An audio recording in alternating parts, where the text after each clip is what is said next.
Thou toldst me thou didst hold him in thy hate. Despise me if I do not. 3 great ones of the city in personal suit to make me his lieutenant off cap to him. And by the faith of man, I know my price. I am worth no worse a place. But he evades them, and none suits my mediators. For certes, says he, I have already chose my officer. And what was he, forsooth, a great arithmetician, one Michael Cassio, a Florentine. A fellow that never set a squadron in the field, nor the division of a battle knows more than a spinster. He in good time must his lieutenant be, and I, God bless a mark, his Moor ship's ensign. Now, so judge yourself whether I in any just term am a fine to love the Moor. I would not follow him then. Oh, sir, content you. I follow him to serve my turn upon him. Heaven is my judge, not I for love and duty, but seeming so, for my peculiar end.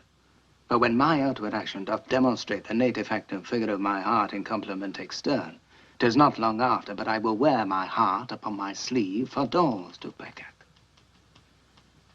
I am not what I am.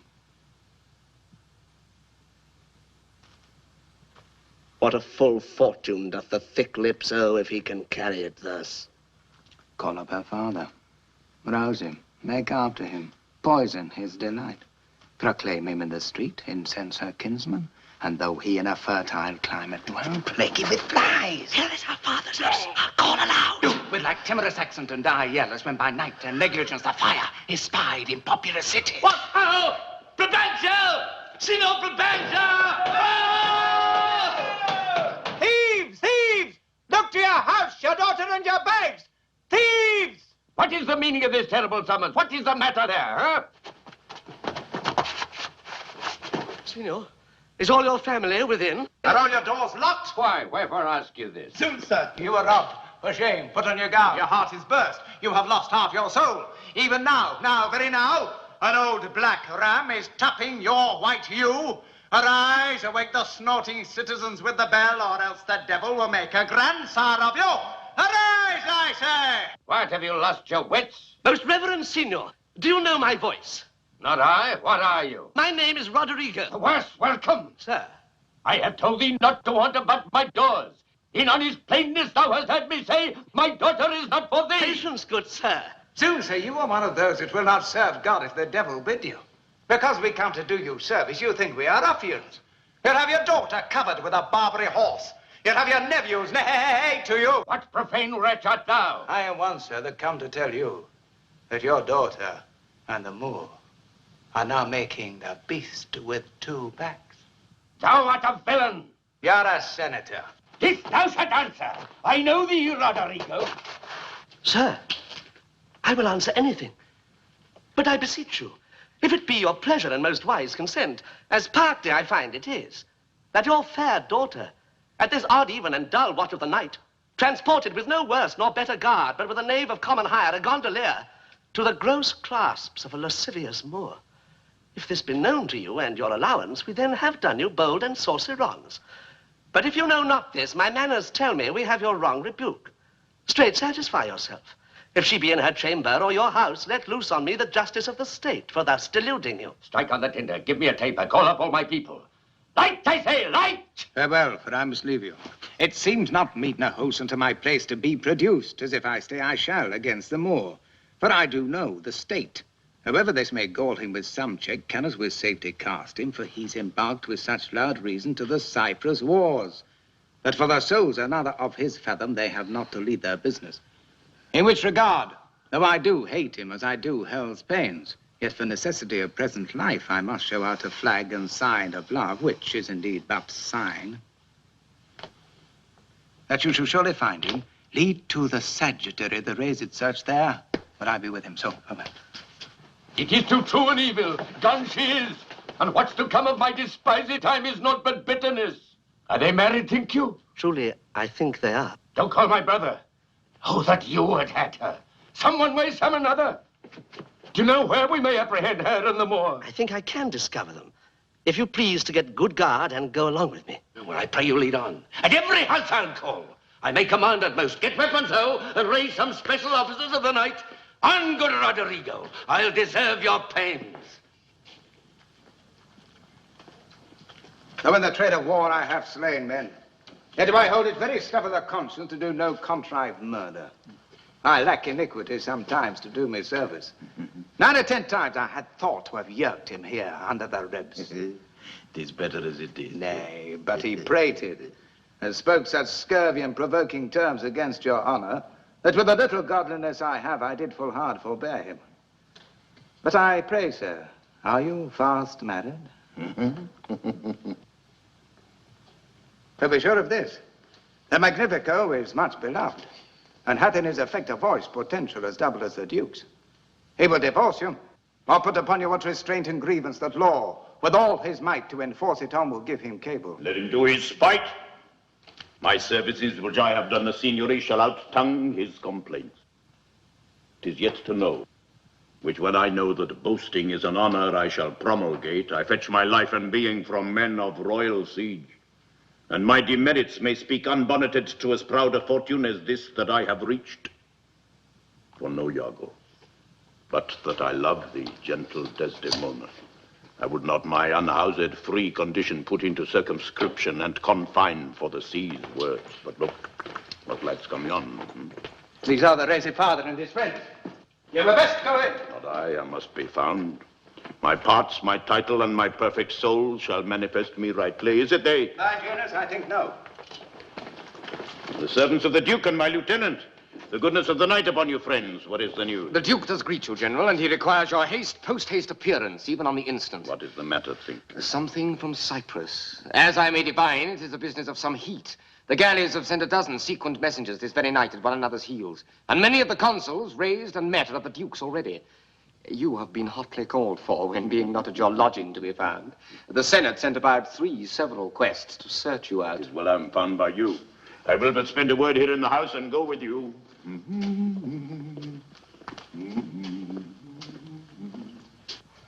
Ensign, what makes he here? Faith, he tonight hath boarded a land carrack.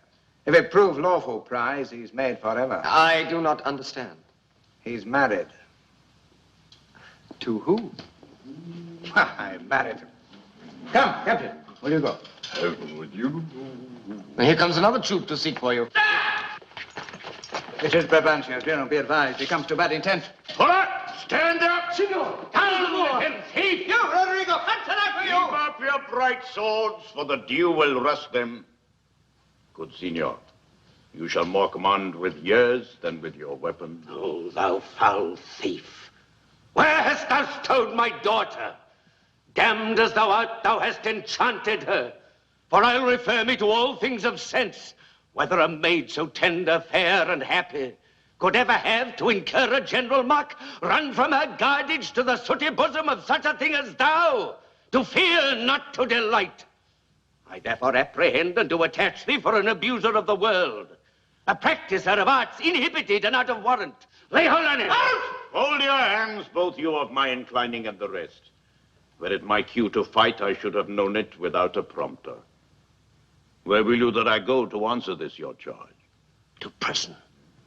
Till fit time of law and direct session call thee to answer. How may the Duke be therewith satisfied, whose messengers are here about my side upon some present business of the state to bring me to him? 'Tis true, most worthy Signor, the Duke's in council, and your noble self, I'm sure, is sent for. How?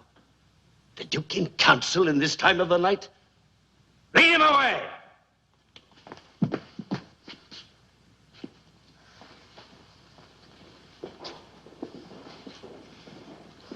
Mine's not an idle cause. The Duke himself or any of my brothers of the state cannot but feel this wrong as 'twere their own. For if such action shall have passage free, bond slaves and pagans shall our statesmen be.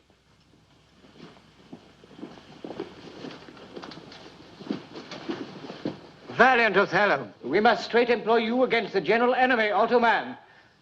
Oh, I did not see you welcome, gentle Signor. We lacked your counsel and your help tonight. So did I yours. Could your grace pardon me?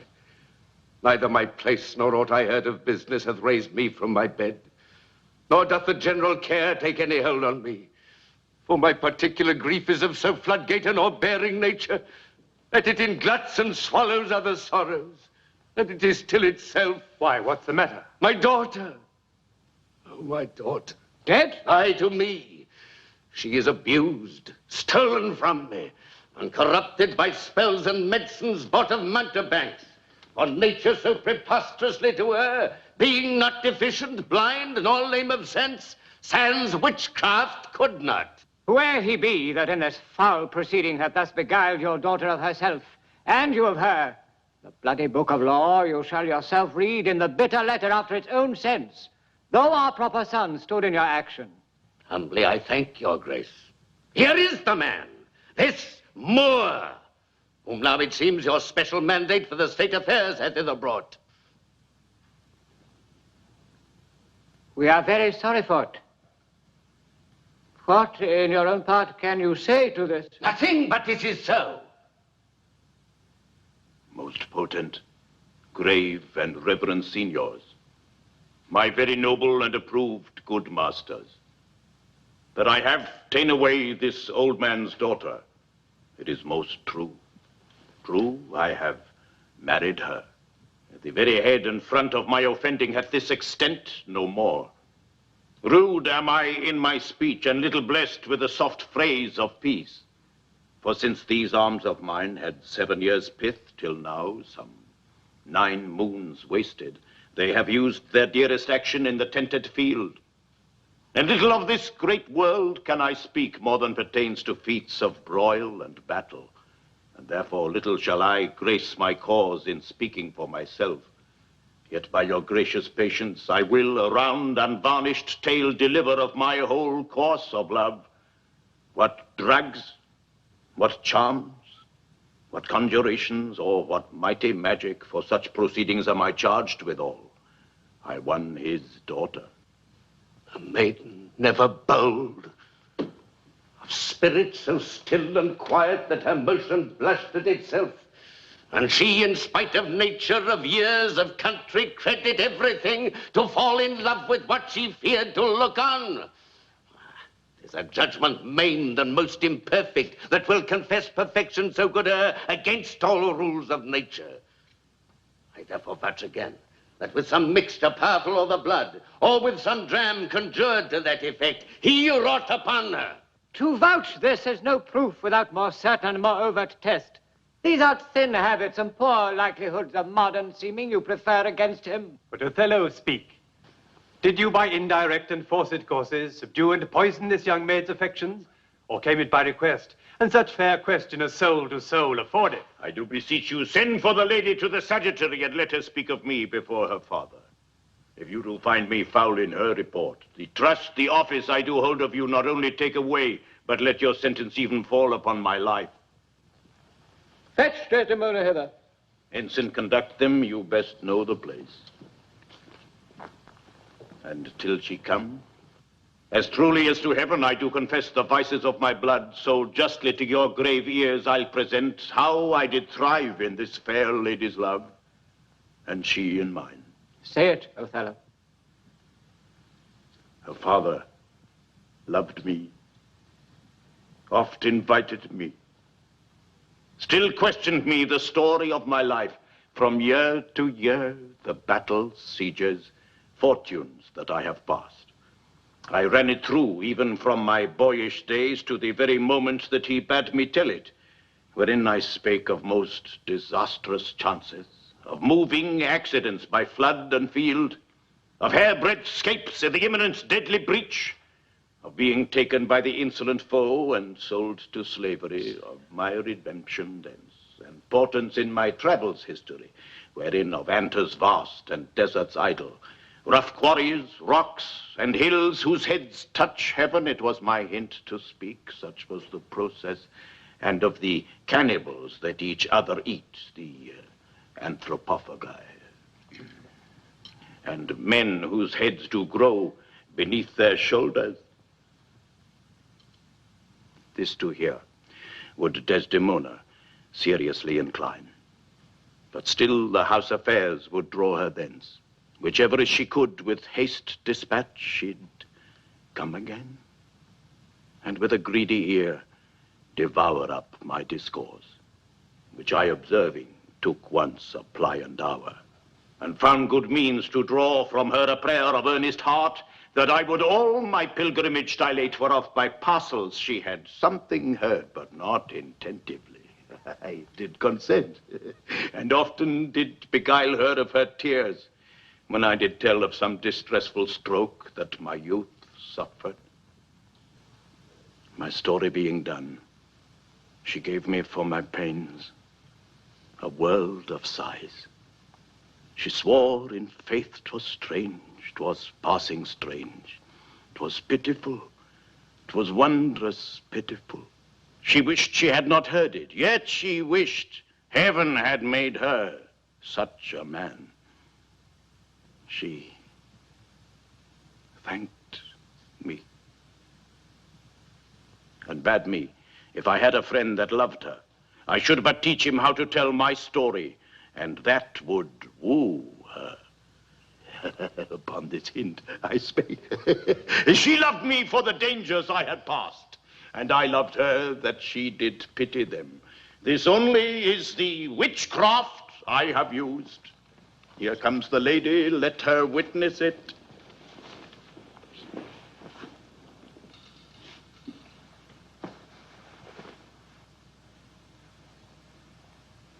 I think this tale would win my daughter, too. Good Brabantio, take up this mangled matter at the best. Men with their broken weapons rather use than their bare hands. I pray you hear her speak. If she confessed that she was half the wooer, destruction light on me, if my bad blame light on the man. Come hither, gentle mistress. Do you perceive in all this noble company where most you owe obedience?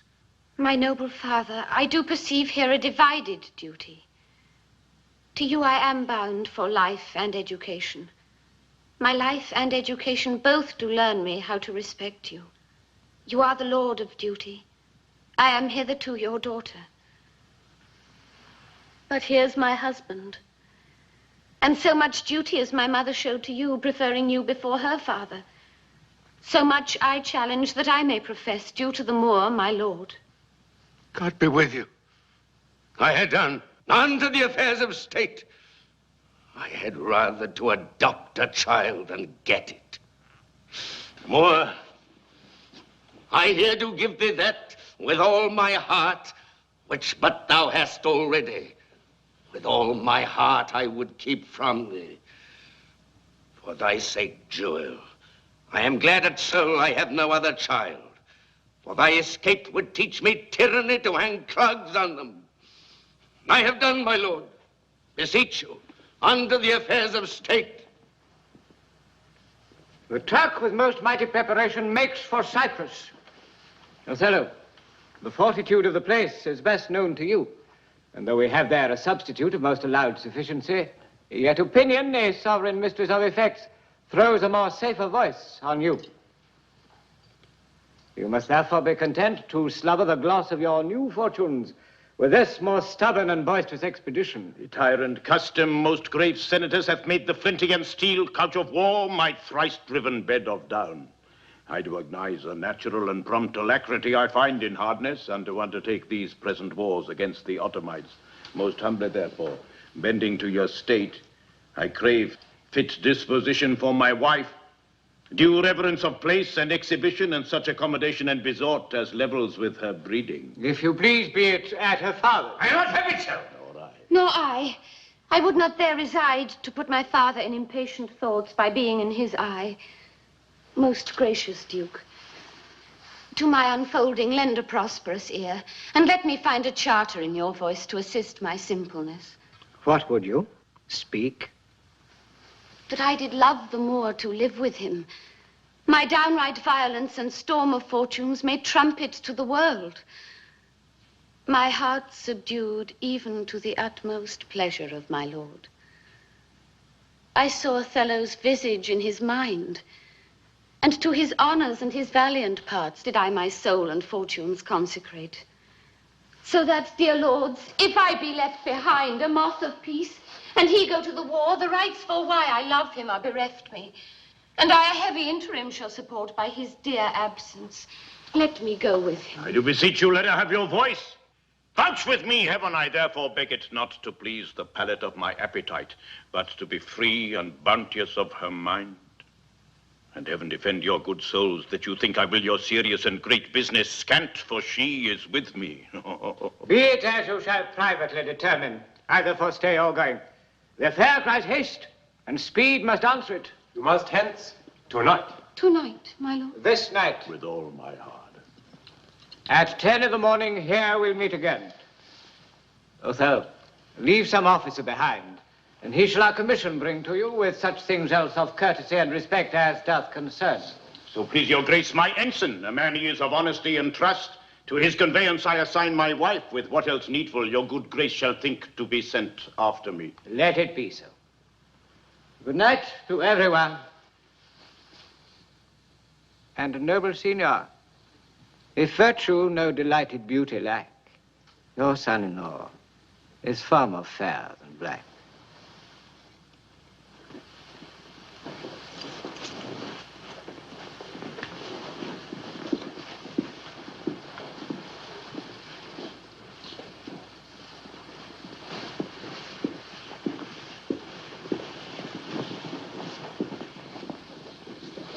Adieu, brave Moor.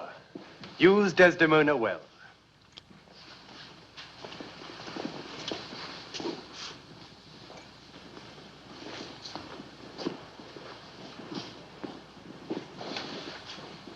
Look to her, Moor. Have a quick eye to see. She has deceived her father. And may thee. My life upon her fate. Honest Iago, my Desdemona must I leave to thee.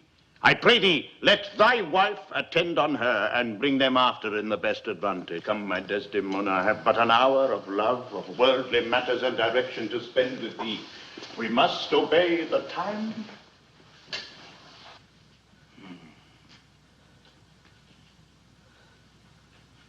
Iago, What sayest thou, noble heart? what shall I do, thinkst thou? Why, go to bed and sleep. I will incontinently drown myself. But if thou dost, I shall never love thee after it. Why, thou silly gentleman? What shall I do? I confess it is my shame to be so fond, but it is not in my virtue to amend it. Virtue, ah, fig. 'Tis in ourselves that we are thus or thus. Our bodies are gardens to the which our wills are gardeners. If the balance of our lives had not one scale of reason to poise another of sensuality, why, the blood and baseness of our natures would conduct us to most preposterous conclusions. But we have reason to cool our raging motions, our carnal stings, our unpitied lusts. But if I take this that you call love to be a sect or scion, It cannot be. it is merely a lust of the blood and a permission of the will. Come, be a man, drown thyself, drown cats and blind puppies. I profess me thy friend, and I confess me knit to thy deserving with cables of perdurable toughness. I could never better stead thee than now. Put money in thy purse. Follow these wars. Defeat thy favor with an usurped beard. It cannot be that Desdemona should long continue her love unto the Moor. She must change for youth. When she is sated with his body, she will find the error of her choice. She must have change. She must. Therefore, put money in thy purse. If thou wilt needs damn thyself, do it a more delicate way than drowning. Make all the money thou canst. If sanctimony and a frail vow, betwixt an erring barbarian and a super subtle Venetian, but not too hard, for my wits and all the tribe of hell thou shalt enjoy her. Go, make money. A pox of drowning thyself, 'tis clean out of the way. Seek thou rather to be hanged, encompassing thy joy, than to be drowned and go without her. Wilt thou be fast to my hopes if I depend on the issue? Thou art sure of me? Go, make money. I have told thee often, and I tell thee again and again, I hate the Moor. My cause is hearted, thine hath no less reason. Let us be conjunctive in our revenge against him. If thou canst cuckold him, thou doest thyself a pleasure and me a sport. There are many events in the womb of time which will be delivered. Traverse, go. Provide their money. We'll have more of this tomorrow. Adieu. Where shall we meet in the morning? At my lodging. I'll be with thee betimes. Go to, farewell. Do you hear, Roderigo? What sayest thou? No more of drowning, do you hear? I am changed. I'll go sell all my land. Go to, farewell. Put money enough in your purse. Thus do I ever make my fool my purse. For I mine own gain knowledge should profane if I would time expend with such a snipe, but for my sport and profit. I hated them more. And it is thought abroad that twixt my sheets he's done my office. I know not if it be true. Yet I for mere suspicion in that kind will do as if for surety. He holds me well, the better shall my purpose work on him. Cassio is a proper man. Let me see now to get his place and to plume up my will, a double knavery. How? Let me see.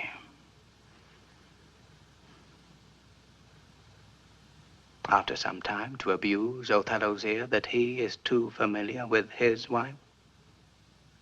He hath a person and a smooth disposed to be suspected, framed to make women false.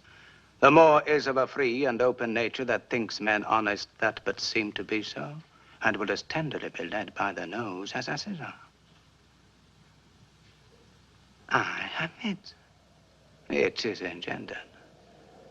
Hell and night must bring this monstrous birth to the world's light.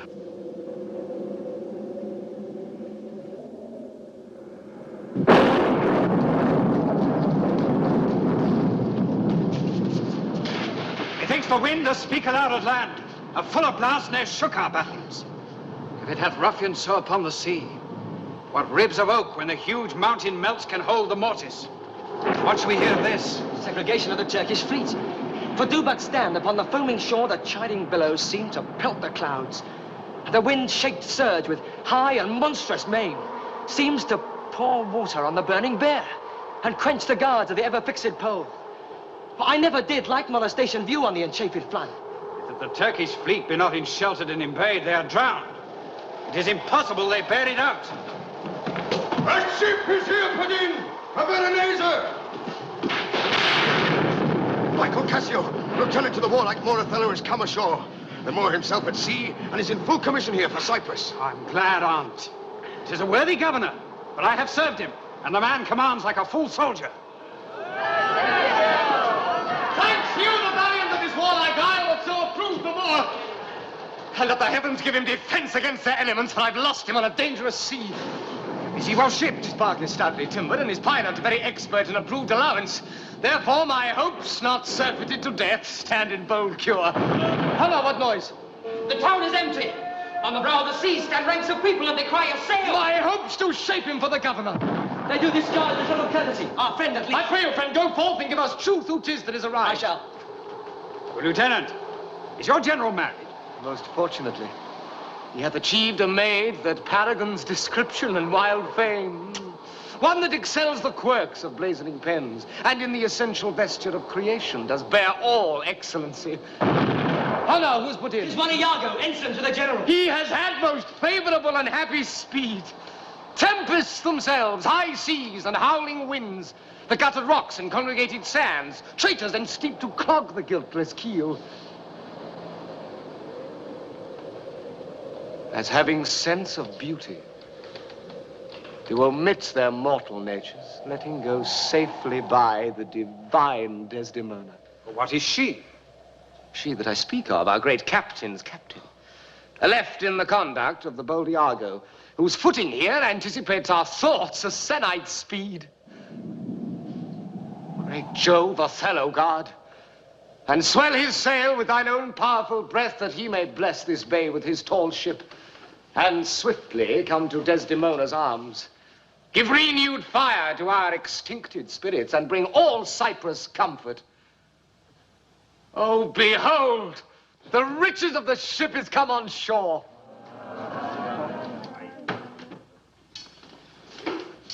You men of Cyprus, that I have your knees.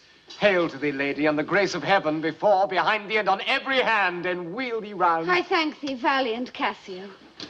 What tidings can you tell me of my lord? He is not yet arrived, nor know I aught, but that he's well and will be shortly here. But I fear how lost you company. The great contention of the sea and skies parted our fellowship. Hark, sail. They bring their greeting to the citadel. This likewise is a friend. See for the news. Good ensign, you're welcome. Welcome, mistress. Well, it did not gall your patience, good Iago, that I extend my manners. It is my breeding that gives me this bold show of courtesy. Sir, would she give you so much of her lips that of her tongue she oft bestows on me, you'd have enough. You have little cause to say so. Come on, your pictures out of doors, bells in your parlors, wild cats in your kitchens, saints in your injuries, devils being offended, players in your husbandry and husbands in your bed. Fie upon thee, slanderer. It is true, unless I'm a Turk. You rise to play, go to bed to work. Oh, do not learn of him, Emilia, though he be thy husband. How say you, Cassio? Is he not a most profane and liberal counsellor? He speaks home, madam. You may relish him more in the soldier than in the scholar. Why, Cassio? He takes her by the palm. Aye, well said, Whisper. With as little a web as this will I ensnare as great a fly as Cassio. Aye, smile upon her too, I will catch you in your own courtesies. You say true, 'tis so indeed. If such tricks as these strip you out of your lieutenantry, it were better you had not kissed your 3 fingers so oft. Which now again you are most apt to play the sir in. Ooh, very good, well kissed. An excellent courtesy, 'tis so indeed. Yet again your fingers to your lips. Would they were crisp up pipes for your sake. Amor! I know his trumpet. 'Tis truly so. Lo, where he comes.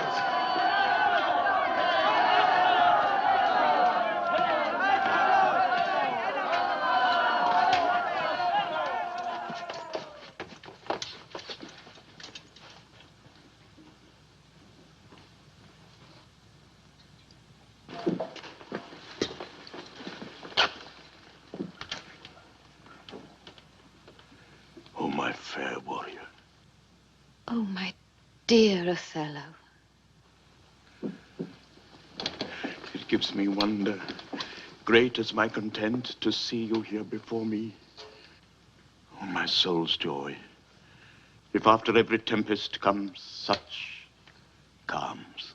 May the winds blow till they awaken death, and let the laboring bark climb hills of seas Olympus high and duck again as low as hell's from heaven. If it were now to die, 'twere now to be most happy, for I fear my soul hath a content so absolute that not another comfort like to this succeeds in unknown fate. The heavens forbid but that our loves and comforts should increase, even as our days do grow. Amen to that, sweet powers. I cannot speak enough of this content. It stops me here. It is too much of joy. And this, the greatest discords be that e'er our hearts shall make. Oh, you are well tuned now, but I'll set down the pegs that make this music as honest as I am.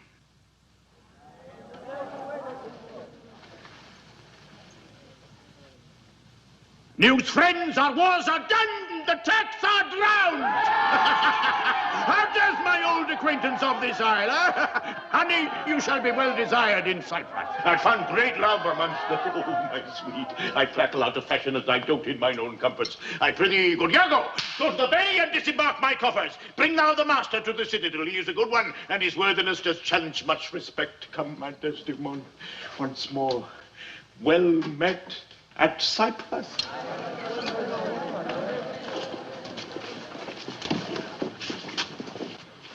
Thou, meet me presently at the harbor.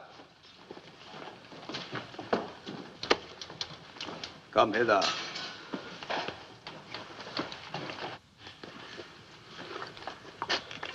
Roderigo. The Lieutenant Cassio tonight watches on the court of guard. First, I must tell you this. Desdemona is directly in love with him. With him? Why, 'tis not possible. The knave is young, handsome, and hath all those requisites in him that folly and green minds look after. A pestilent, complete knave. And the woman hath found him already. I cannot believe that in her. She's full of most blessed condition. Blessed figs end. The wine she drinks is made of grapes. If she'd been blessed, she would never have loved the more blessed pudding. Didst thou not see her paddle with the palm of his hand? Is not mark that? Aye, that I did. But that was but courtesy. Lechery by this hand. An index and obscure prologue to the history of lust and foul thoughts. They met so near with their lips that their breaths embraced together.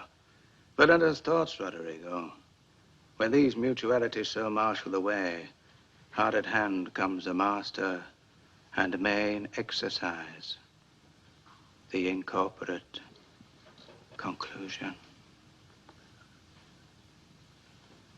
But, sir, be you ruled by me. I have brought you from Venice. Watch you tonight. For your command, I'll lay it upon you. Cassio knows you, know. I'll not be far from you. Find you some occasion to anger Cassio, either by speaking too loud or tainting his discipline, or from whatever cause you may please, which the time shall more favorably minister. Well? Sir, he is rash, very sudden in choler, and haply with this truncheon may strike at you. Provoke him that he may. For even out of that will I cause these of Cyprus to mutiny, whose qualification shall come into no true trust again but by the displanting of Cassio. So shall you have a shorter journey to your desires by the means I shall then have to prefer them, and the impediment most profitably removed. Without the which there were no expectations of our prosperity. I will do this, if I can bring it to any opportunity. Opportunity. Meet me by and by at the citadel. I must fetch his necessaries ashore. Adieu. Adieu.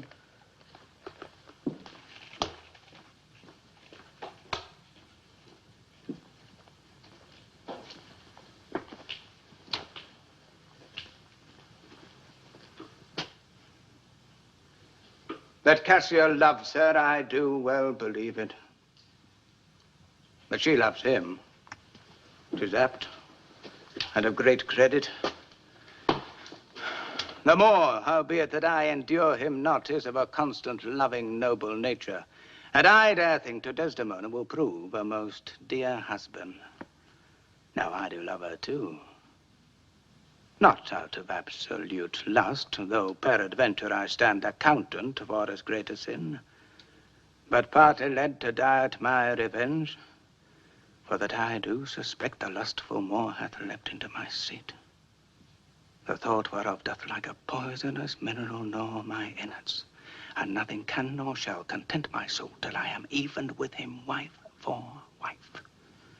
Or failing so, yet that I put the Moor at least into a jealousy so strong that judgment cannot cure. Which thing to do, if this poor trash from Venice, whom I trail for his quick hunting, stand the putting on, I'll have our Michael Cassio on the hip, abuse him to the Moor in the rank garb, for I fear Cassio with my nightcap too.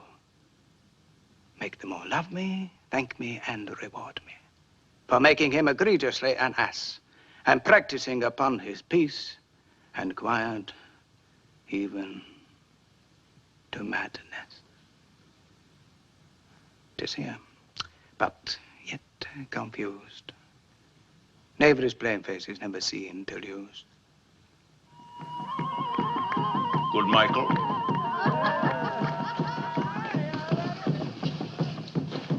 Look you to the guard tonight. Let's teach ourselves that honorable stop not to outsport discretion. Iago hath direction what to do. But notwithstanding, with my personal eye will I look to it. Iago is most honest, Michael. Good night. Tomorrow, with your earliest, let me have speech with you.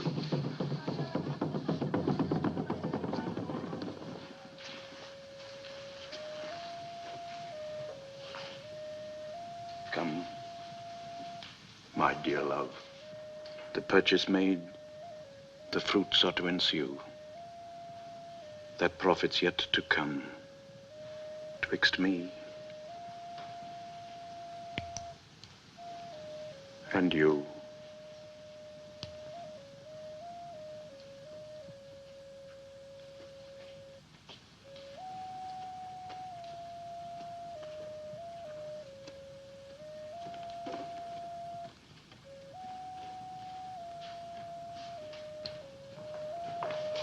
Iago! We must to the watch. Not this hour, Lieutenant. 'Tis not yet 10 of the clock. Our General casteth thus her for the love of his Desdemona, who let us not therefore blame. He hath not yet made wanton the night with her, and she is sport for Jove. She is a most exquisite lady. And I warrant her full of game. Indeed, she is a most fresh and delicate creature. What an eye she has. Methinks it sounds a parley too provocation. An inviting eye, and yet methinks right modest. And when she speaks, 'tis an alarm to love. It is indeed perfection. Well, happiness to their sheets.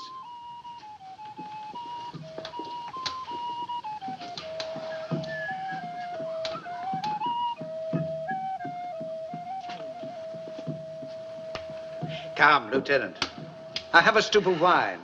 And here without her a brace of Cyprus gallants that would fain have a measure to the health of the black Othello. Not tonight, good Iago. I have very poor and unhappy brains for drinking. I could well wish courtesy would invent some other custom of entertainment. Oh, but they are our friends. But 1 cup. I drink I have drunk but 1 cup tonight, and that was craftily qualified, too. And behold what innovation it makes here.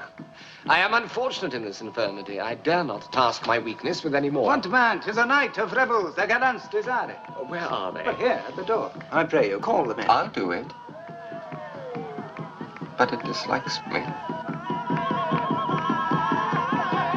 If I can fasten but 1 cup upon him, with that which he hath drunk tonight already, he'll be as full of quarrel and offense as my young mistress dog. Now, my sick fool Roderigo, whom love hath turned almost the wrong side outward, to Desdemona tonight hath caroused potations pottle deep, and he's to watch. 3 lads of Cyprus have I tonight flustered with flowing cups, and they watch too. Now, amongst this flock of drunkards am I to put our Cassio to some action that may offend the eye. But here they come. If consequence do but approve my dream, my boat sails freely with both wind and stream.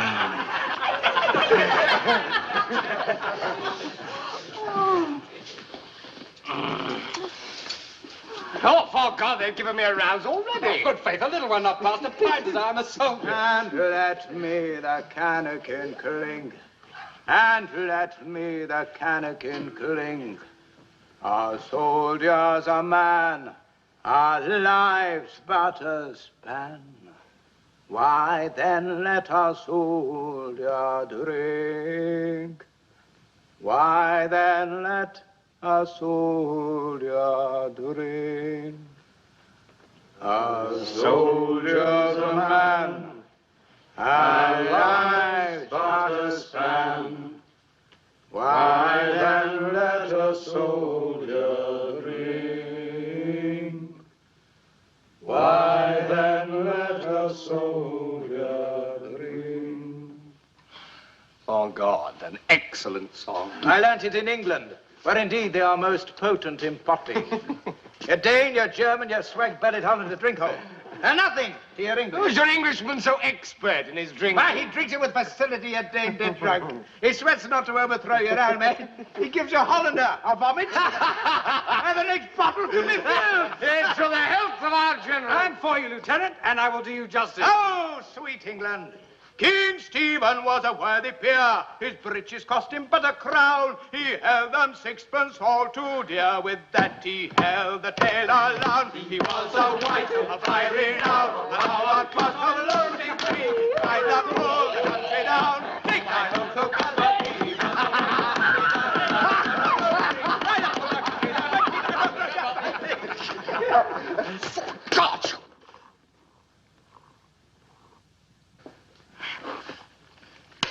This is a more exquisite song than the other.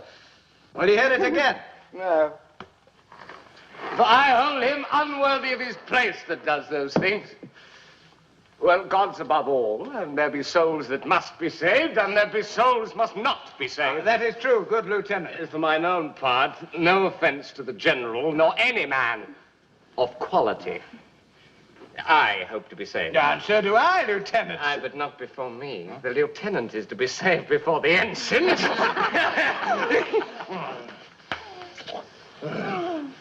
Oh, no, let's have no more of this. Let's do our affairs. God forgive us our sins. Gentlemen, let's look to our business. Do not think, gentlemen, that I am drunk. This is my ensign. This is my right hand. This is my left hand. I'm not drunk now. I can walk well enough. Aye, and speak well enough. Excellent, well. Yeah, very well, then.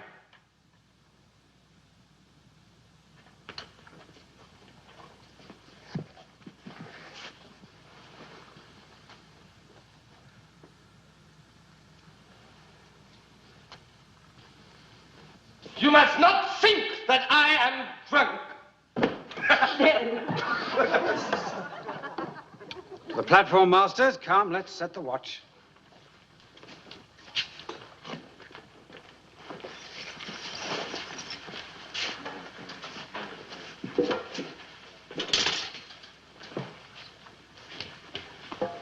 You see this fellow that has gone before? He's a soldier fit to stand by Caesar and give direction. And do but see his vice.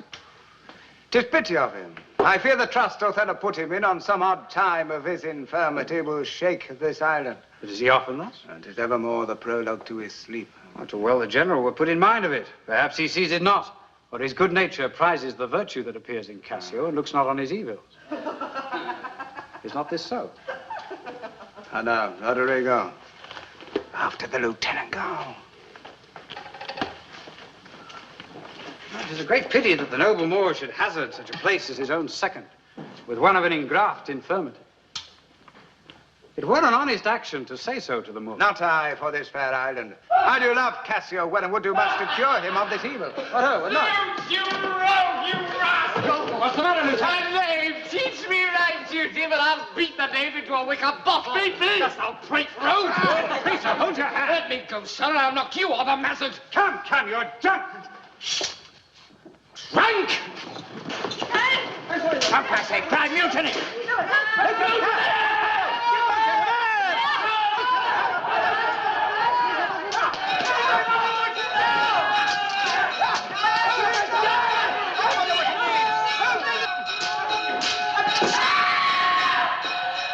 Diablo, the town will rise!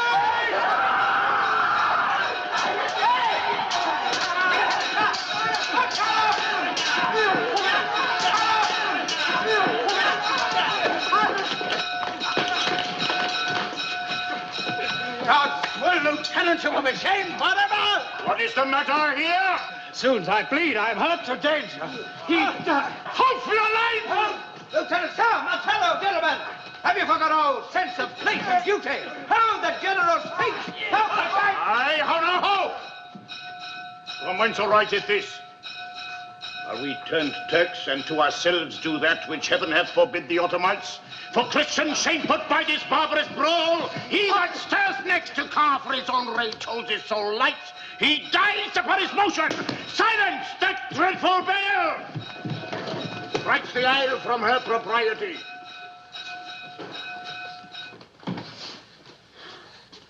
What is the matter, masters?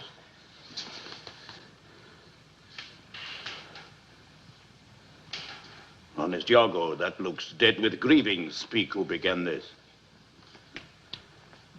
On thy love I charge thee. Partially a fine or leagued in office, thou dost deliver more or less than truth. Thou art no soldier. Touch me not so near. I'd rather have this tongue cut from my mouth than it should do offense to Michael Cassio. Yet I persuade myself to speak the truth shall nothing wrong him. Thus it is, General, Montano and myself being in speech. There comes a fellow crying out for help, and Cassio following him with determined sword to execute upon him. So this gentleman steps into Cassio and entreats his pause.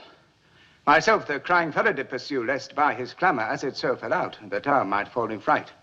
He swift of foot outran my purpose, and I returned the rather, for that I heard the clink and fall of sword, and Cassio high in oath, which till tonight I ne'er might say before.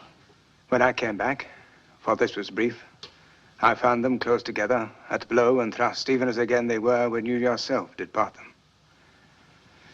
More of this matter can I not report, but men are men. The best sometimes forget. Though Cassio did some little wrong to him, as men in rage strike those who wish them best, yet surely Cassio, I believe, received from him that fled some strange indignity which patience could not pass. I know, Iago. Thy honesty and love doth mince this matter, making it light to Cassio. Cassio.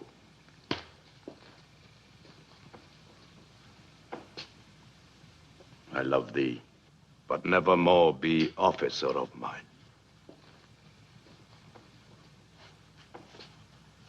Look, if my gentle love be not raised up, I'll make thee an example. What's the matter?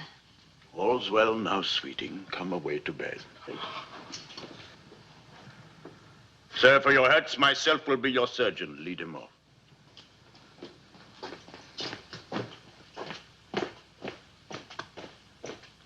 Now go. Look with care about the town and silence those whom this vile brawl distracted. Come, my Desdemona. 'Tis the soldier's life to have their balmy slumbers waked with strife.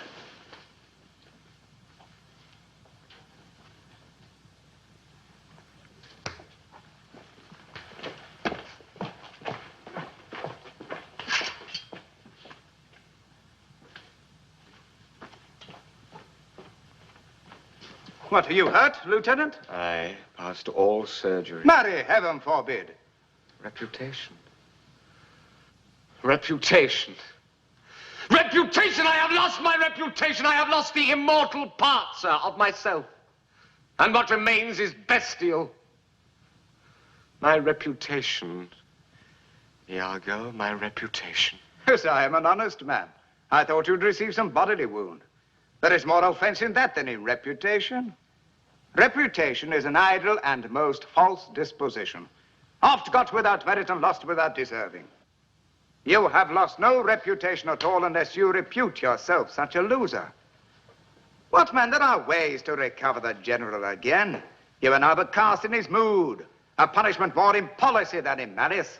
Sue to him again, and he's yours. I will rather sue to be despised than to deceive so good a commander with so slight, so drunken, so indiscreet an officer.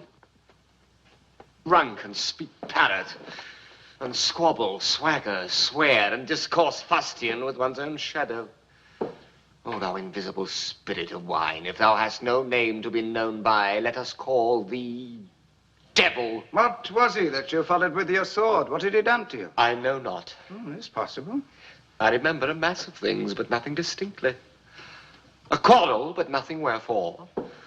Oh, God, that men should put an enemy in their mouths to steal away their brains, that we should with joy, revel, pleasure, and applause transform ourselves into beasts. Come, come. Good wine is a good familiar creature, if it be well used. And good lieutenant, I think you think I love you. I have well approved it, sir. I drank. You or any man living may be drunk at some time. I tell you what you shall do. Our general's wife is now the general. Confess yourself freely to her. Importune her. She'll help to put you in your place again. This broken joint between you and her husband, entreat her to splinter, and my fortunes against any lay worth naming. This crack in your love shall grow stronger than it was before. You advise me well. I protest in the sincerity of love and honest kindness. I think it freely. And betimes in the morning will I beseech the virtuous Desdemona to undertake for me. I am desperate of my fortunes if they check me here. You are in the right. Good night, Lieutenant. I must to the watch.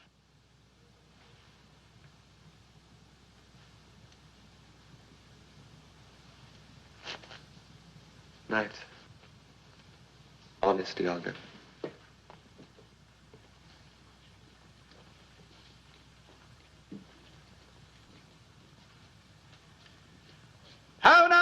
Roderigo! I do follow here in the chase, not like a hound that hunts, but one that fills up the cry. My money is almost spent.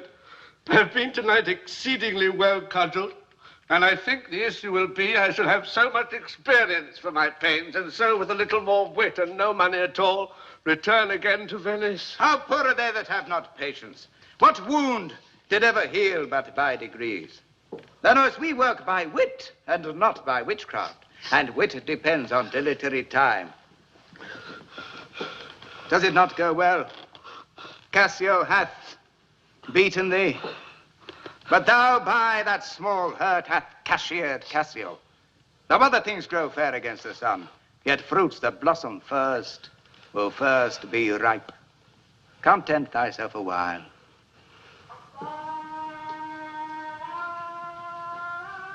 By the mass, 'tis morning. Pleasure and action makes the hours seem short. Retire thee. Go where thou art billeted. Away, I say, thou shalt hear more hereafter.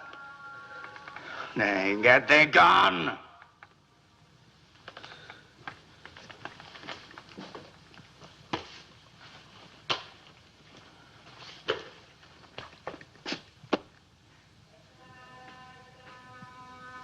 Two things are to be done. My wife must move for Cassio to her mistress. I have set her on it. Myself the while to draw the Moor apart and bring him yump, when he may Cassio find soliciting his wife. Aye, that's the way. Dull not device by coldness and delay.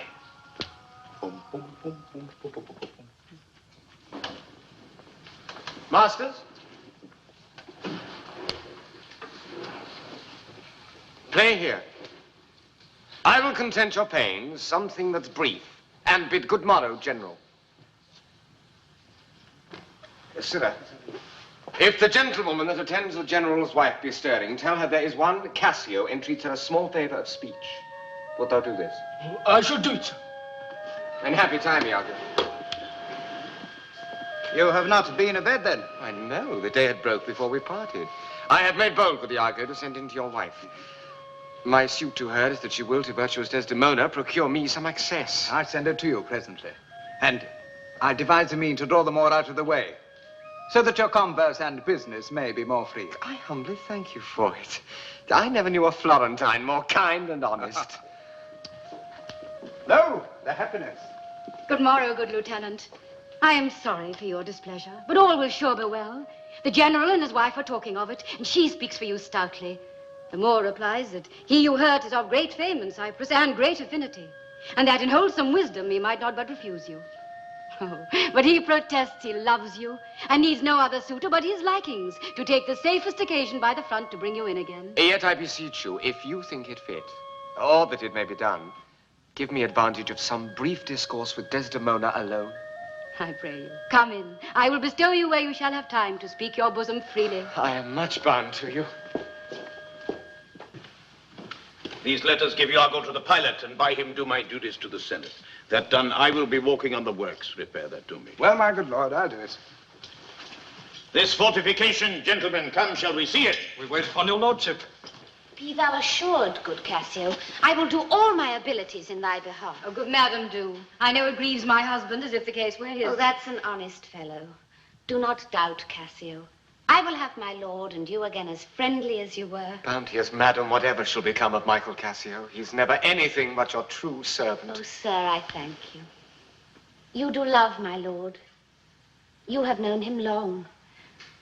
And be you well assured, he shall in strangeness stand no further off than in a politic distance. Aye, but lady, that policy may either last so long, or feed upon such nice and waterish diet, or breed itself so out of circumstance, that I being absent and my place supplied, my general will forget my love and service. Do not doubt that. Before Emilia here, I give thee warrant of thy place.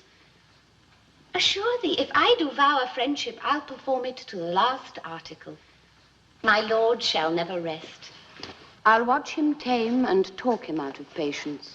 His bed shall seem a school, his board a shrift. I'll intermingle everything he does with Cassio's suit. Therefore be merry, Cassio. For thy solicitor shall rather die than give thy cause away. Madam, here comes my lord. Why, stay and hear me speak. Madam, not now. I'm very ill at ease, unfit for mine own purpose. Well, do your discretion. Ah, I like not that. What dost thou say? Nothing, my lord, or if I know not what. Was that not Cassio parted from my wife? Cassio, my lord? No, sure, I cannot think it. That he would sneak away so guilty-like, seeing you coming. I do believe 'twas he. How now, my lord? I have been talking with a suitor here, a man that languishes in your displeasure. Who is to me? Why, your Lieutenant Cassio. Good, my lord, if I have any grace or power to move you, his present reconciliation take. For if he be not one that truly loves you, that errs in ignorance and not in cunning, I have no judgment in an honest face. I prithee call him back. Went he hence now? Aye, sooth, so humbled he hath left part of his grief with me. I suffer with him.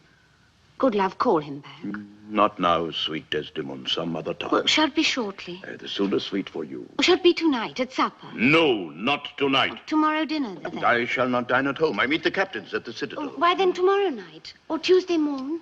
Or Tuesday noon, or night, or Wednesday morn? I prithee name the time, but let it not exceed 3 days. When shall he come? Tell me, Othello. I wonder in my soul what you would ask of me that I should deny or stand so mammering on. What Michael Cassio, that came a-wooing with you, and many a time when I have spoke of you dispraisingly hath ta'en your part, to have so much to do to bring him in by our lady I could do much. Oh, prithee, no more. Let him come when he will, I will deny thee nothing. Why, this is not a boon. 'Tis as I should entreat you wear your gloves, or feed on nourishing dishes, or keep you warm, or sue to you to do a peculiar profit to your own person. Nay, when I have a suit wherein I mean to touch your love indeed, it shall be full of poise and difficult weight, and fearful to be granted. I will deny thee nothing, whereon I do beseech you grant me this, to leave me but a little to myself. Well, shall I deny you? No. Farewell, my lord. Farewell, my Desdemona, I will come to thee straight. Emilia, come. Oh, be as your fancies teach you. Whate'er you be, I am obedient.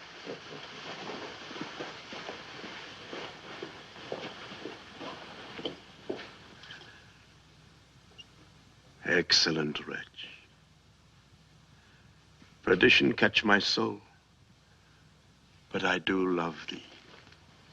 When I love thee not, chaos is come again. Aye, noble lord.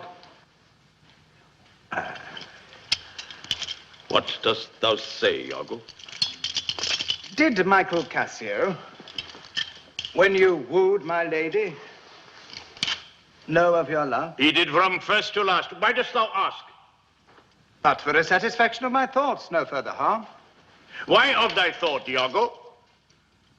I did not think he had been acquainted with her. Oh, yes. And went between us very oft. Indeed. Indeed. Aye, indeed. Discernst thou aught in that? Is he not honest? Honest, my lord? Honest, aye, honest. My lord, for aught I know. What dost thou think? Think, my lord? Think, my lord? By heaven, he echoes me as if there was a monster in his thought too hideous to be shown. Thou dost mean something. I heard thee say even now thou likest not that when Cassio left my wife. What didst not like? And when I told thee he was of my counsel in my whole course of wooing, thou criedst, indeed. And didst contract and purse thy brows together as if thou then hadst shut up in thy brain some horrible conceit. If thou dost love me, show me thy thoughts. My lord, you know I love you. I think thou dost.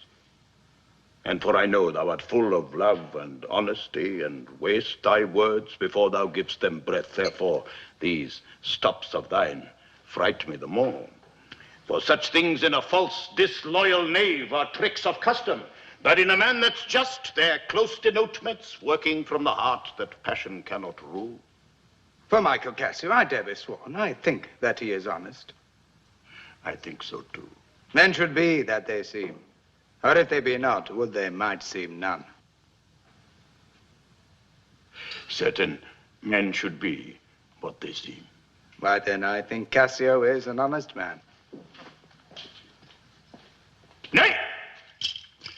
Yet there's more in this. I prithee, speak to me as to thy thinkings, as thou dost ruminate, and give thy worst of thoughts the worst of words. Good my lord, pardon me. Though I am bound to every act of duty, I am not bound to that all slaves are free to. But to my thoughts, why, say they are vile and false. As well as that Paris wherein two foul things sometimes intrude not. Thou dost conspire against thy friend Iago, if thou but thinkst him wronged and makest his ear a stranger to thy thought. I do beseech you. Though I perchance am vicious in my guess, as I confess it is my nature's plague to spy into abuses, and oft my jealousy shapes faults that honor. I entreat you then, from what the so imperfectly conjects, you'll take no notice, nor build yourself a trouble out of my scattering and unsure observance. It were not for your quiet, nor your good, nor for my manhood, honesty, or wisdom to let you know my thoughts. What dost thou mean?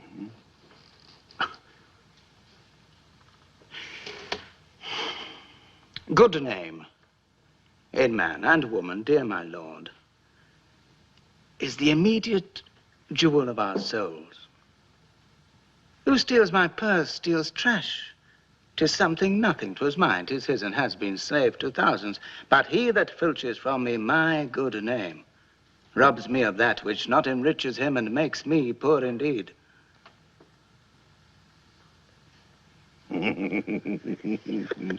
By heaven, I'll know thy thought. You cannot if my heart were in your hand, or shall not whilst 'tis in my custody.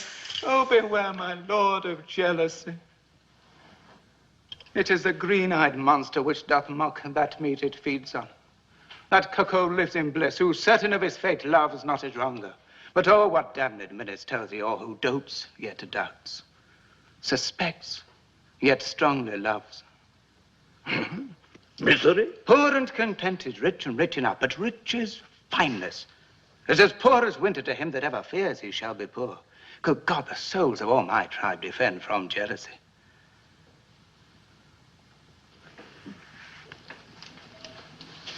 Why? Why is this? Thinkst thou I'd lead a life of jealousy to follow still the changes of the moon with fresh suspicions? No. To be once in doubt is once to be resolved. Exchange me for a goat when I shall turn the business of my soul to such exsuffligate and blown surmise matching thy inference. It's not to make me jealous to say my wife is fair, loves company, is free of speech, sings, plays, and dances well. Where virtue is, these are more virtuous. Nor from my own weak merits will I draw the smallest fear or doubt of her revolt, for she had eyes and chose me. No, Iago, I'll see before I doubt. And when I doubt, prove. And on the proof, there is no more but this. Away at once with love or jealousy. I am glad of it. For now I shall have reason to show the love and duty that I bear you with franker spirit. Therefore, as I am bound, receive it from me. I speak not yet of proof. Look to your wife. Observe her well with Cassio. Were your eye thus not jealous nor secure, I would not have your free and noble nature out of self-bounty be abused. Look to it, I know our country disposition well. In Venice they do, let God see the pranks they dare not show their husbands. Their best conscience is not to leave it undone, but to keep it unknown. Dost thou say so? She did deceive her father marrying you, and when she seemed to shake and fear your look, she loved them most. And so she But did. no, too, that she that so young could give out such a seeming to seal her father's eyes up close as oak. He thought 'twas witchcraft. But I am much to blame. I humbly do beseech you of your pardon for too much loving you. I'm bound to thee forever. I see this hath a little dashed your spirits. Not a jot. not a jot. In faith, I fear it has. I hope you will consider what he spoke comes from my love. But I do see you are moved. I am to pray you not to strain my speech to grosser issues, nor to larger reach than to suspicion. I will not. Should you do so, my lord, my speech would fall into such vile success as my thoughts aim not at. Cassio is my trusty friend.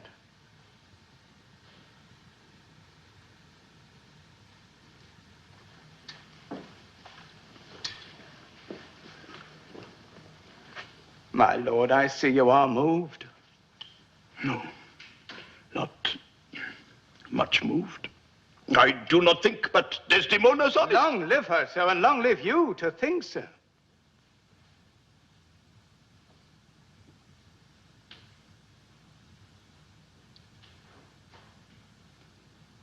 Yes. How nature, erring from itself. Aye, there's the point. As, to be bold with you, not to affect many proposed matches of her own clime, complexion, and degree, whereto we see in all things nature tends. Why, one may smell in such a will most rank, foul disproportion, thoughts unnatural. But pardon me, I do not in position distinctly speak of her, though I may fear her will, recoiling to her better judgment, may fall to match you with her country forms and haply repent. Yeah, farewell, farewell. If more thou dost perceive, let me know more. Set on thy wife to observe. Leave me, Iago. My lord, I take my leave.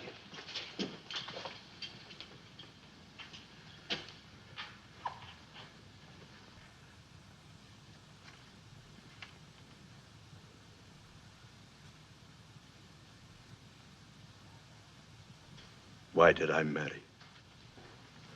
This honest creature doubtless sees and knows more, much more than he unfolds. My noble lord, I would I might entreat your honor to scan this thing no further. Leave it to time. Though it be fit that Cassio have his place, for sure he fills it up with great ability. Yet if you please to hold him off a while, you shall by that perceive him and his means. Note if your lady strain his entertainment with any strong or vehement importunity. Much will be seen in that. And in the meantime, let me be thought too busy in my fears, as were the cause I have to fear I am. And hold her free, I do beseech your honor. My lord, I once more take my leave.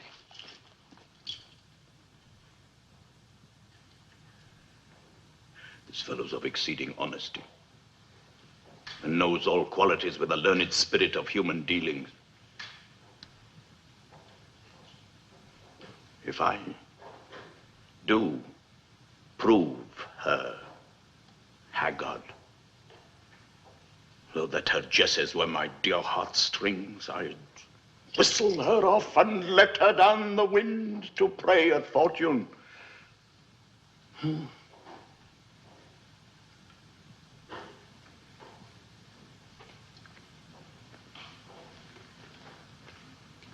Haply for I am black, and have not those soft parts of conversation that chamberers have. Or for I am declined into the vale of years, yet that's not much. She's gone.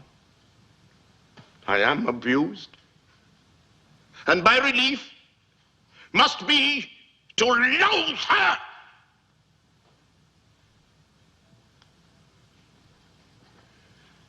O curse of marriage, that we may call these delicate creatures ours and not their appetites.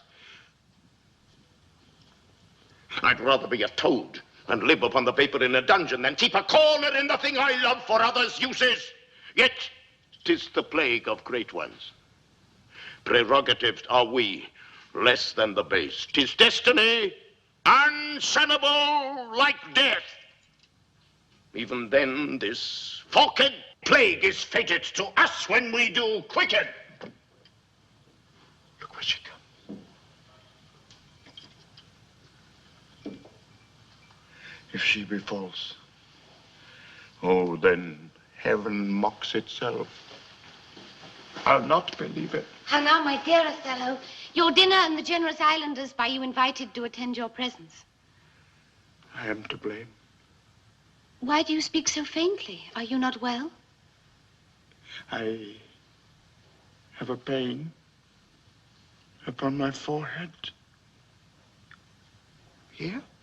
Oh, Faith, that's with watching. Oh. 'Twill away again. Let me but bind it hard. Within an hour it will be well. Your napkin is too little. Let it alone. Come.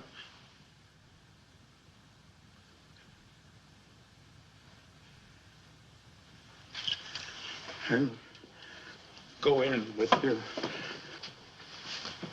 I'm very sorry that you are not well.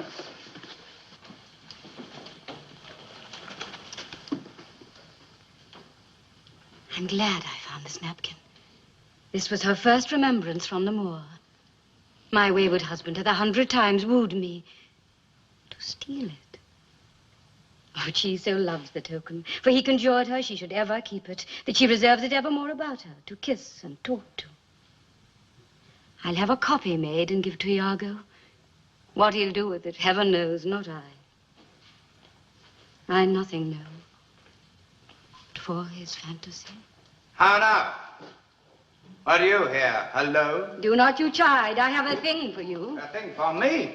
It is a common thing. Huh? To have a foolish wife. Oh, is that all? What would you give me now for that same handkerchief? What handkerchief? What handkerchief? Why, that the Moor first gave to Desdemona. That which so often you did bid me steal. I stole it from her. Faith, she let it drop by negligence, and to the advantage I've been there took up. Look, here it is. Ah, good wench. Give it to me. What will you do with it, that you have been so earnest to have me filch it? Why? What's that to you? Oh, it be not for some purpose in import. Give me again. Poor lady, she'll run mad if she do lack it. Be not you known on it. I have a use for it. Oh, don't leave me. I would in Cassio's lodging lose this napkin and let him find it. Trifles light as air are to the jealous confirmation strongest proofs of holy writ. This may do something. The Moor already changes with my poison. Dangerous conceits are in their nature's poisons, which at the first are scarce found to distaste, but with a little act upon the blood, burn like the mines of sulphur. I say so, look where he comes.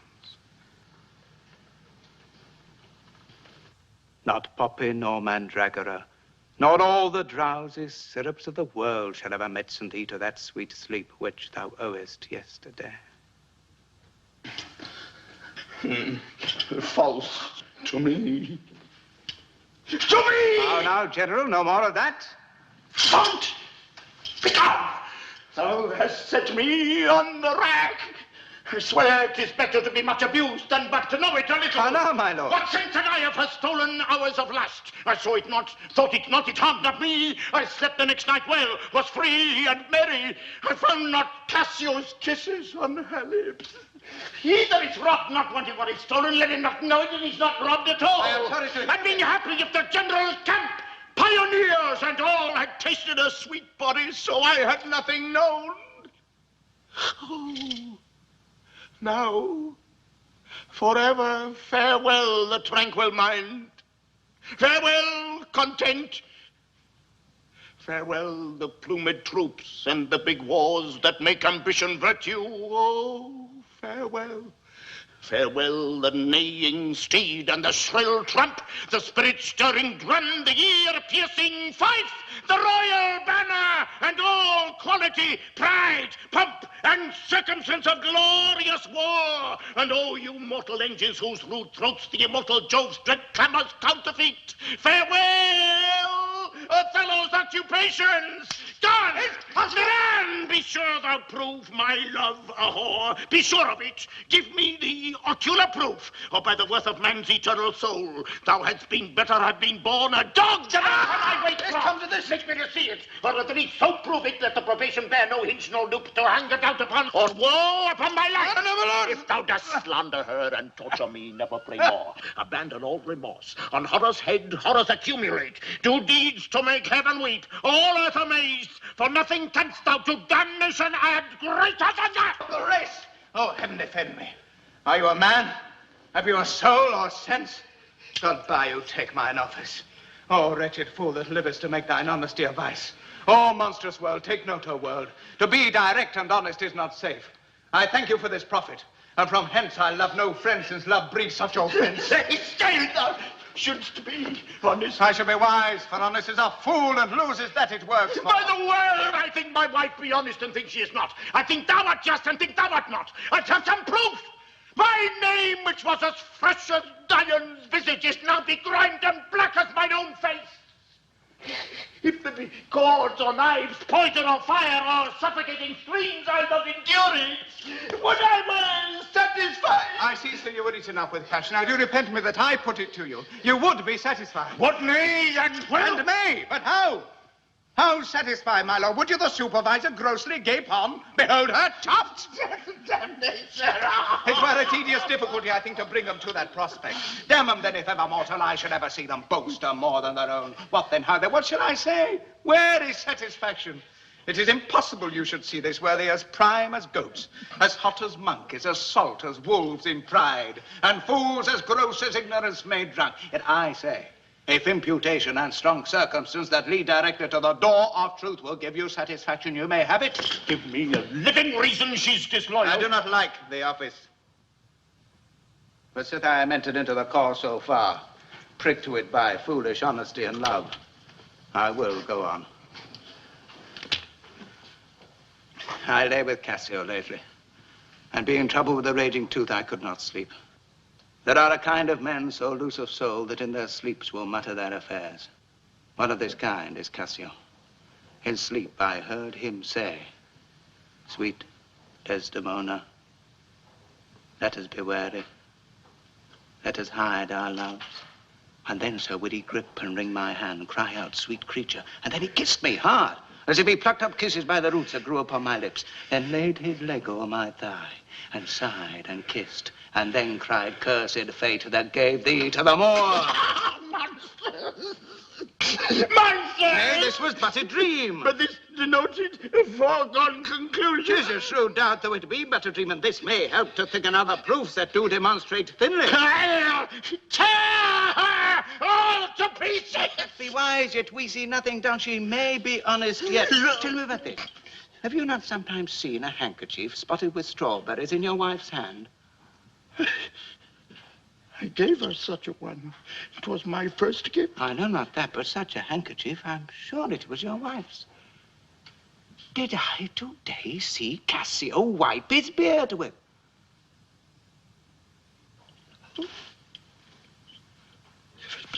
If it be that or any that was hers, it speaks against her with the other proof. That the slave had 40,000 lives. One is too poor, too weak for my revenge. Now do I see? 'Tis true. Look! Here, Iago. All my fond love, thus do I blow to heaven. 'Tis gone. Arise, black vengeance, from thy hollow cell. Yield up, O love, thy crown and haughty throne to tyrannous hate. Swell bosom with thy fraught, for 'tis of aspic's tongue. Pray, be content. Now, blood! Blood! Blood! Patience, I say, your mind perhaps may change. Fair, Iago! Like to the Pontic Sea, whose icy current and compulsive course ne'er feels retiring ebb, but keeps due unto the Propontic and the Hellespont, even so my bloody thoughts with violent pace shall ne'er look back, ne'er ebb to humble love. Still, that are capable and wide revenge, swallow them up. Now, by yon marble heaven, in the due reverence of a sacred vow, I here engage my word. Do not rise yet. Witness, you ever-burning lights above. You elements that clip us round about. Witness that here Iago doth give up the execution of his wit, hands, heart, to round Othello's service.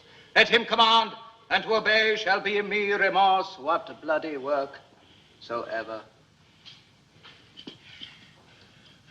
I greet thy love, not with vain thanks, but with acceptance bounteous, and will upon the instant put thee to it. Within this 3 days, let me hear thee say that Cassio is not alive. My friend is dead. 'Tis done as you request. But let her live.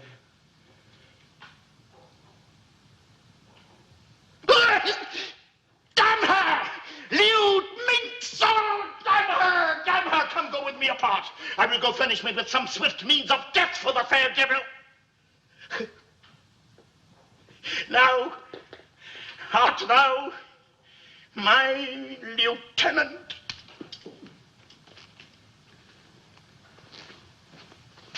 I am your own. Forever.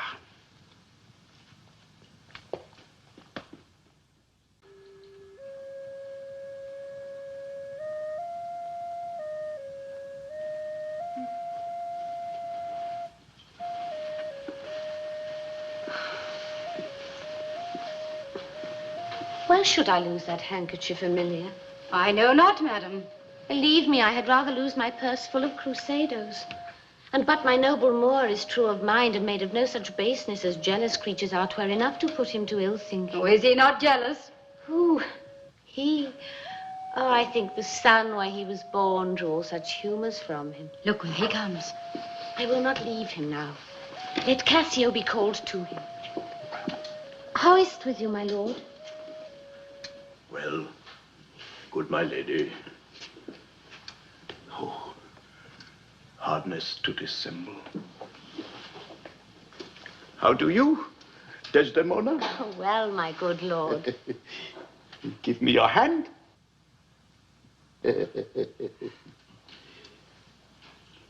This hand is moist, my lady.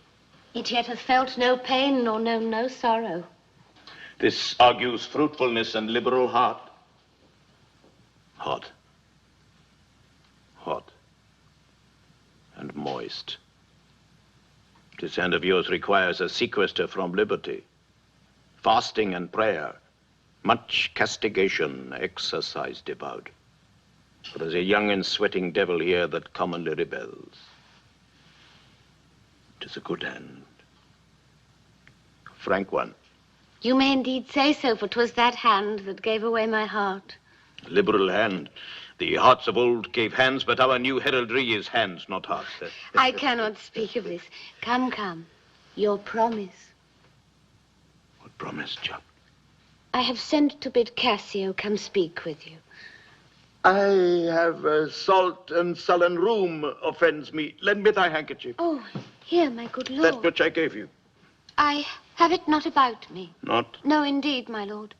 That's a fault. That handkerchief did an Egyptian to my mother give. She was a charmer and could almost read the thoughts of people. She told her while she kept it, 'twould make her amiable and subdue my father entirely to her love. But if she lost it, or made a gift of it, my father's eye should hold her loathly, and his spirit should hunt after new fancies. She, dying, gave it me, and bade me, when my fate would have me wife, to give it her. I did so, and take heed on't. Make it a darling like your precious eye. To lose it or give it away was such perdition as nothing else could match. Is it possible? 'Tis true. There's magic in the web of it. The worms were hallowed that did breathe the silk, and it was dyed in mummy, which the skillful conserved of maidens' hearts. Your faith is true. Most veritable, therefore look to it well. Oh, then would to God I had never seen it. Wherefore? Why, Why do you speak so startlingly and rash? It's lost, it's gone. Speak, is it out of the way? Oh, heaven bless us. Say you. I say it is not lost, but what if it were? Ah. I say it is not lost. Fetch it, let me see it. Why, so I can, sir, but I will not now. This is a trick to put me from my suit. I pray you let Cassio be received again. Fetch me the handkerchief. My mind misgave. I pray you, talk me of Cassio. The handkerchief! Come, you'll never meet a more sufficient man. The handkerchief! A man who all this time hath founded his good fortunes on your love, shared dangers with you. In sooth, you are to blame. Away! Is not this man jealous? I ne'er saw this before. Sure, there's some wonder in this handkerchief. I'm most unhappy at the loss of it. There is no other way. 'Tis she must do it. Go and importune her. How now, good Cassio, what's the news with you? Madam, my former suit. I do beseech you that by your virtuous means I may again exist, and be a member of his love, whom I, with all the duty of my heart, entirely honor. Alas, thrice gentle Cassio, my advocation is not now in tune. My lord is not my lord, nor should I know him were he in favor as in humor altered. Is my lord angry? He went hence but now, and certainly in strange unquietness. Can he be angry? I have seen the cannon when it hath blown his ranks into the air, and like the devil from his very arm puffed his own brother. And is he angry? Something of moment, then. I will go meet him. There is matter in it, indeed. If he be angry... I prithee do so. Something sure of state, either from Venice or some unhatched practice made demonstrable here in Cyprus to him hath puddled his clear spirit. And in such cases, men's natures wrangle with inferior things, though great ones are their object. 'Tis even so. For let our finger ache, and it induce our other healthful members even to a sense of pain. Nay, we must think men are not gods, nor of them look for such observances as fits the bridal. Beshrew me much, Emilia. I was, unhandsome warrior as I am, arraigning his unkindness with my soul. But now I find I had suborned the witness, and he's indicted falsely. Pray heaven it be state matters as you think, and no conception nor no jealous toy concerning you. Alas, the day I never gave him cause. But jealous souls will not be answered so. They are not ever jealous for the cause, but jealous for they are jealous. 'Tis a monster, begot upon itself, born on itself. Heaven keep that monster from Othello's mind. Lady, amen. I will go seek him. Cassio, walk hereabout. If I do find him fit, I'll move your suit and seek to effect it to its uttermost. I humbly thank your ladyship. Emilia, come.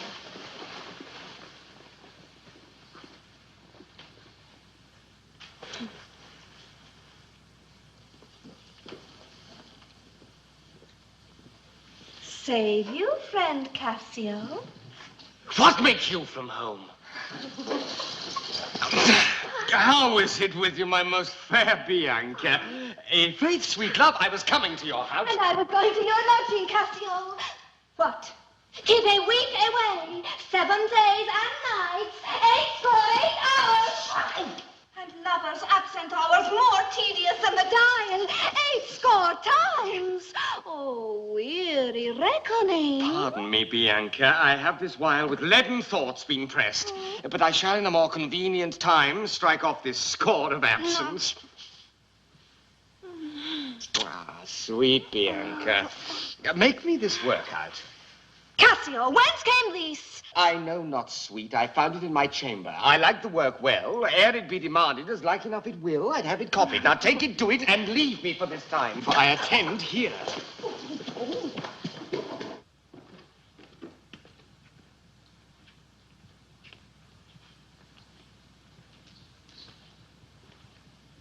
Well, you think so? Think so, Iago. What, to kiss in private? An unauthorized kiss. Or to be naked with her friend abed an hour or more, not meaning any harm? Naked abed, Iago, and not mean harm. It is hypocrisy against the devil.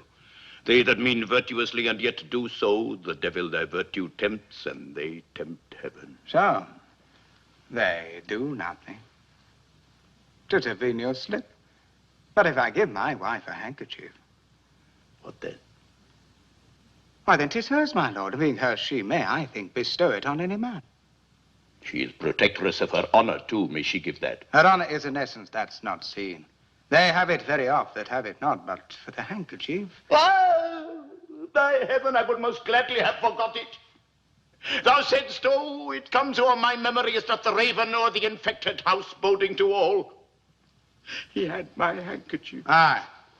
What of that? That's not so good now. What if I had said I had seen him do you wrong? Or heard him say? Had he said anything? He hath, my lord. But be you well assured, no more than he'll unswear. What did he say? Faith, that he did. I know not what he did. What? What? Lie. With her? With her. On her. What you will. Lie with her. Lie on her. We say, lie on her when they belie her. Lie with her. Oh, that's fulsome. Handkerchief. Confession. Handkerchief. To confess and be hanged for his labor. First to be hanged and then to confess. Ah!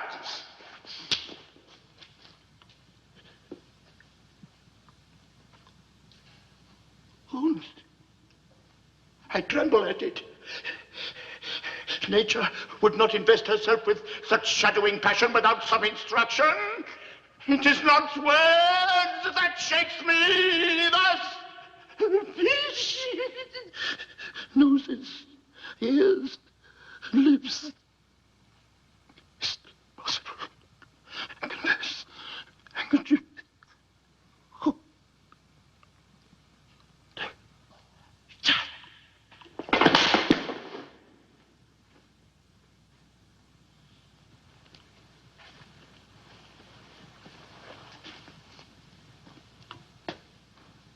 Work on my medicine. Work.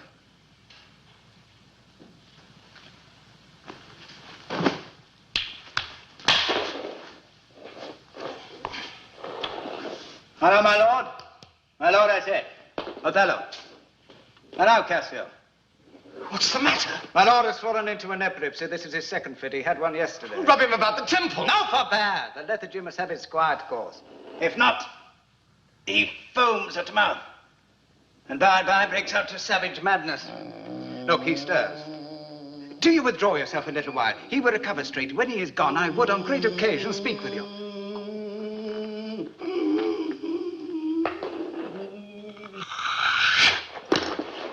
Oh, now, General, have you not hurt your head? Dost thou mock me? I mock you, no, by heaven. Would you bear your fortunes like a man? A horned man's a monster and a beast. There's many a beast then in a populous city and many a civil monster. Did he confess? Good sir, be a man. Think every bearded fellow that's but yoked may draw with you. There's a millions now alive that nightly lie in those unproper beds which they dare swear peculiar. Your case is better. Oh, 'tis a spite of hell, the fiend's arch mock to lip a wanton in a secure couch and to suppose her chaste. No, let me know. And knowing what I am, I know what she shall be. Ooh, thou art wise, 'tis certain. Stand you a while apart. Confine yourself, but in a patient list. Whilst you are here, overwhelmed with your grief, a passion most unsuiting such a man, Cassio came hither. I shifted him away, and laid good excuse upon your ecstasy, bade him anon return, and here speak with me, the which he promised. But encave for yourself, and note the jibes, the jeers, and notable scorns that dwell in every region of his face, for I will make him tell the tale anew. Where, how oft, how long ago, and when he has and is again to cope your wife. I say, but mark his just... I shall say it all in all his spleen, and nothing of a man. Dost thou hear, Iago? I will be found most cunning in my patience. But dost thou hear?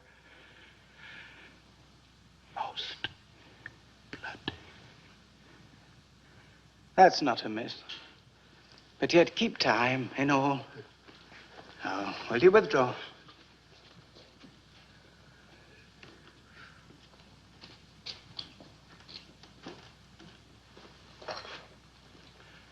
Now will I question Cassio of Bianca, a housewife that by selling her desires buys herself bread and clothes. It is a creature that dotes on Cassio, as 'tis the strumpet's plague to beguile many and be beguiled by one. He, when he hears of her, cannot refrain from the excess of laughter. But here he comes, as he shall smile, Othello shall go mad. How do you now, Lieutenant? Oh, the worse, sir, that you give me the addition whose want even kills me. Fly, Desdemona, well, and you're sure of it. Now, if this suit lay in Bianca's bar, how quickly should you speak? Alas, poor caitiff. I never knew a woman love man, sir. Alas, poor rogue. I think, i'faith, she loves me. Do you hear, Cassio? She gives it out that you shall marry her. Do you intend it? I marry her. Now, this is the monkey's own giving out. She's persuaded that I will marry her out of her own love and flattery, not out of my promise. She was here even now. She haunts me in every place. I was the other day talking on the sea bank with certain Venetians, and thither comes this bauble. By this hand, she falls thus about my neck. So hangs and lolls and weeps upon me. Oh, so pulls and hails me. Now he tells her she plucked him to my chamber.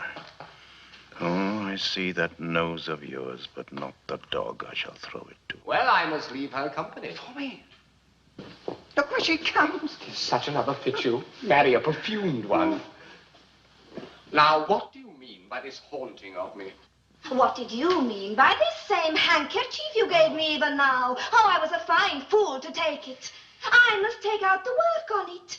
A likely piece of work that you should find it in your chamber and not know who left it there. This is some minx's token, and I must take out the work on it. There, give it your hobby horse. I have it. That should be my handkerchief. Wheresoe'er you had it, I'll take out no work on it. How now, my sweet Bianca? How now? And you'll come to supper tonight? You shall. And you will not come when you're next prepared for. Faith, I must. She'll rail in the street. Will you stop there? Faith, I intend, sir. Well, I may chance to see you, for I will very fain speak with you. Oh, prithee, come. Go to, say no more.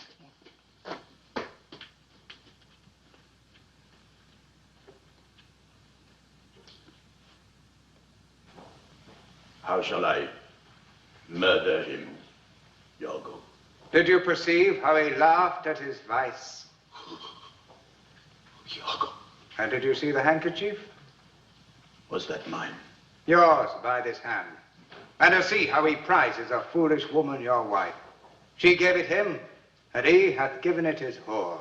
I would have him 9 years a killing. Fine woman, fair woman, sweet woman. Nay, you must forget that. Let the rotten penishment begin tonight, for she shall not live. No, my heart is turned to stone. I strike it, and it hurts my hand. Oh, the world hath not a sweeter creature. She might lie by an emperor's side and command him to. Nay, that's not your way. And her I do but say what she is. So delicate with her needle, an admirable musician. Ooh, she will sing the savageness out of a bear, of so high, plenteous wit and invention. She's the worst for all this. 1,000 times, and then of so gentle a condition. Aye, too gentle. That's certain, but yet, the pity of it, Iago.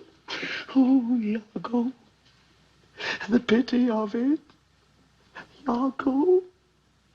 If you be so fond over her iniquity, give her patent to offend. But if it touches not you, it comes near nobody. Chop her into masses! Tussle me with mine officer! Give me some poison, Iago. This night I'll not expostulate with her, lest her body and beauty unprovide my mind again. This night, Iago. Do it not with poison. Strangle her in her bed. Even the bed she hath contaminated. Good. Good. The justice of it pleases. Very good. And for Cassio, let me be his undertaker. You shall hear more by midnight. Excellent. What trumpet is this thing? Something from Venice, sure. 'Tis Roderigo, come from the Duke.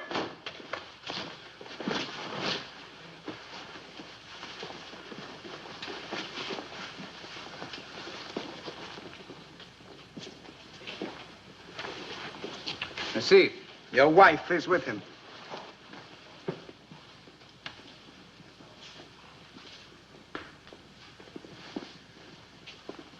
God save the worthy general. With all my heart. The Duke and Senators of Venice greet you.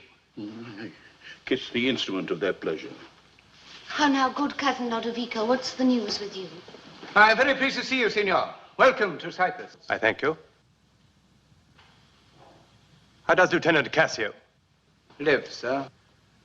Cousin, there's fallen between him and my lord an unkind breach, but you shall make all well. Are you sure of that? My lord? It's fail you not to do. He did not call. He's busy in the paper. Is there division between thy lord and Cassio? A most unhappy one. I would do much to atone them for the love I bear to Cassio. I'm brimstone. My lord.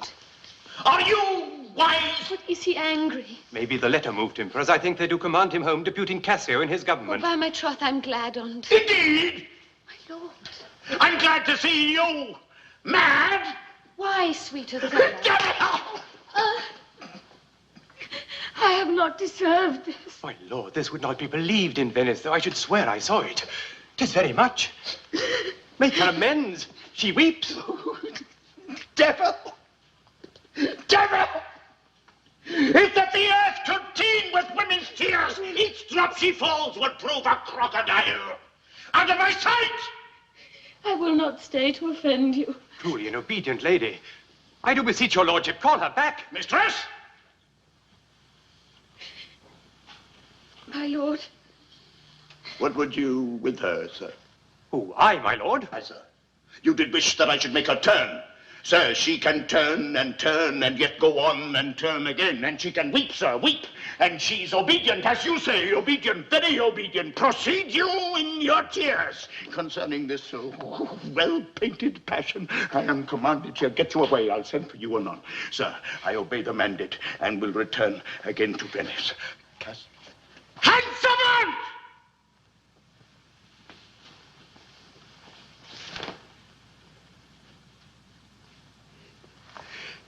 Cassio shall have my place.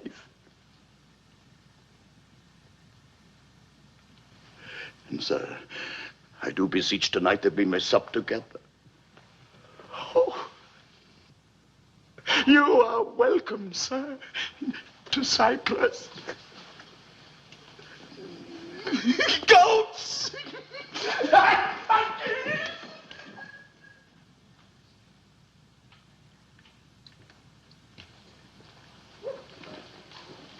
Is this the noble Moor whom our full senate call all in all sufficient? This the noble nature whom passion could not shake? Whose solid virtue the shot of accident nor dart of chance could neither graze nor pierce? He is much changed. Are his wits safe?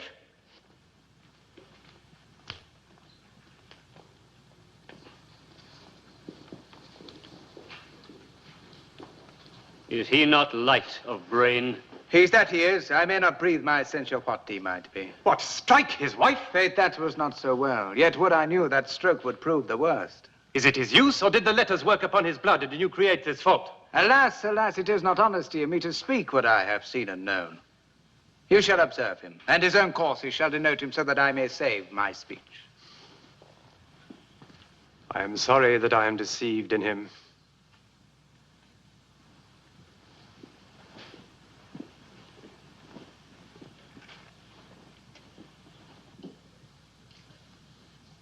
You have seen nothing, then? Nor ever heard, nor ever did suspect. Yes! You have seen Cassio and she together. Well, then I saw no harm, and then I heard each syllable their breath made up between them. What? Did they never whisper? Never, my lord. Nor send you out of the way? Never! To fetch her fan, her gloves, her mask, nor nothing? Never, my lord. That's strange. I durst, my lord, to wager she is honest. Lay down my soul at stake. If you think other, remove the thought. It doth abuse your bosom. If any wretch hath put this in your head, let heaven requite it with a serpent's curse. For if she be not honest, chaste, and true, there's no man happy. Bitter, come hither, go.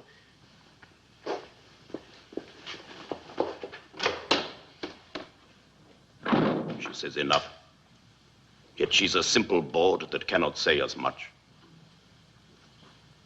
This is a subtle whore. A closet, lock and key of villainous secrets. Yet she'll kneel and pray. I've seen her do it. My lord, what is your will? Preacher, come hither. What is your pleasure? Let me see your eyes. Look in my face. What horrible Some of fancy. your fountain, mistress.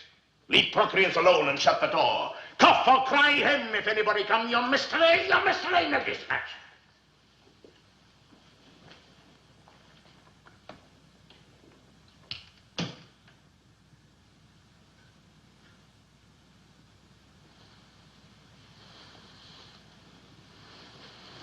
Upon my knees, what doth your speech import? I understand a fury in your words, but not the words. Why? What art thou? Your wife, my lord, your true and loyal wife. Come, swear it! Damn myself! Lest being like one of heaven, the devils themselves should fear to seize thee, therefore be double damned. Swear that thou art Oh, honest. heaven doth truly know it. Heaven truly knows that thou art false as hell. Oh, my lord, with whom? How am I false?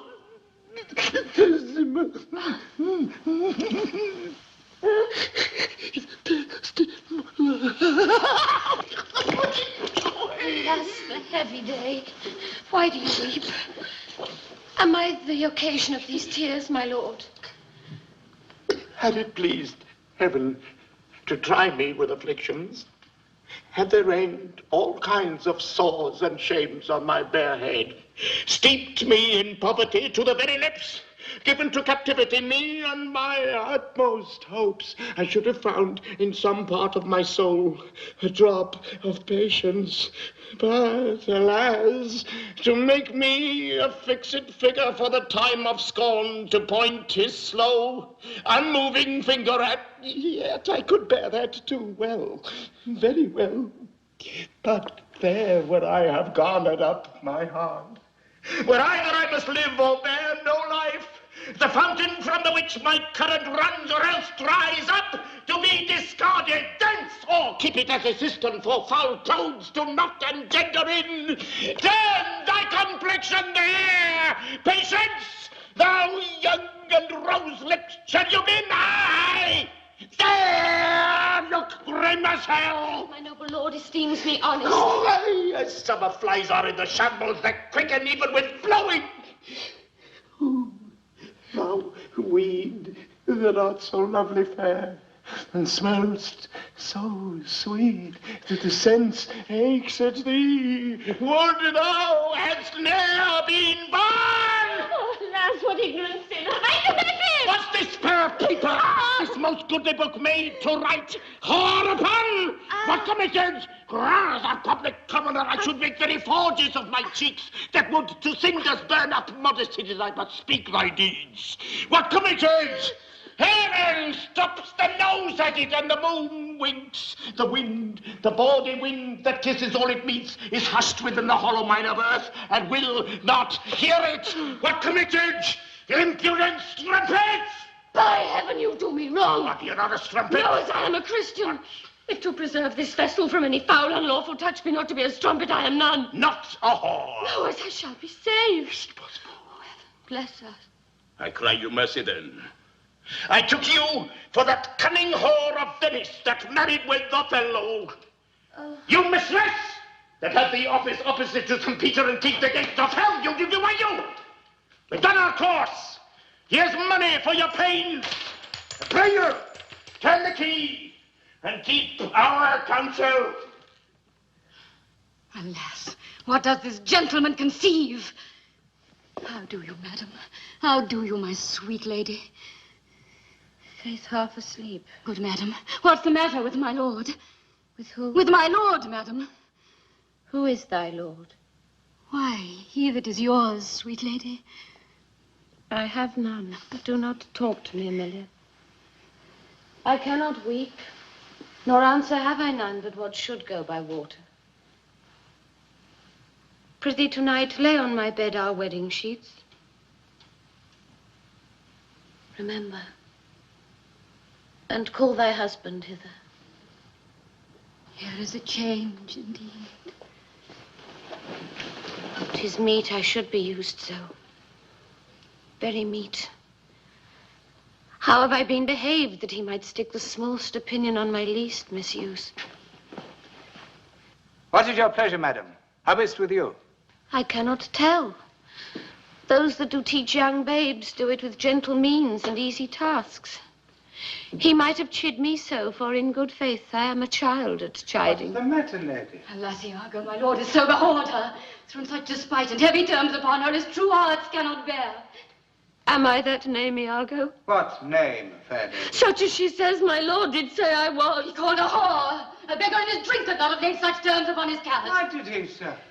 I do not know. I am sure I have none, sir. Oh, do not weep, do not weep. Alas, the dead. And she forsook so many noble matches.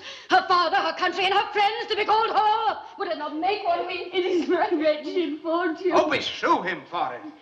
How comes this trick upon him? Heaven does know. Now the hand of some eternal villain, some busy and insinuating rogue, some cogging, cozening slave to get some office does not divide the slander. Ah, the hanged. Why, there is no such man. It is impossible. If any such there be, heaven pardon me. Now, Halter pardon him and hell gnaw his bones. Why should he call her whore? Who keeps her company? What place, what time, what form, what likelihood? The Moor's abused by some outrageous knave, some base, notorious knave. Some scurvy fellow. Speak within doors. Oh, fire upon him. Some such squire he was that turned your wit to see me side without and made you to suspect me with the Moor. Go. Oh, good Iago, what can I do to win my lord again? Good friend, go to him. For by this light of heaven I know not how I lost him.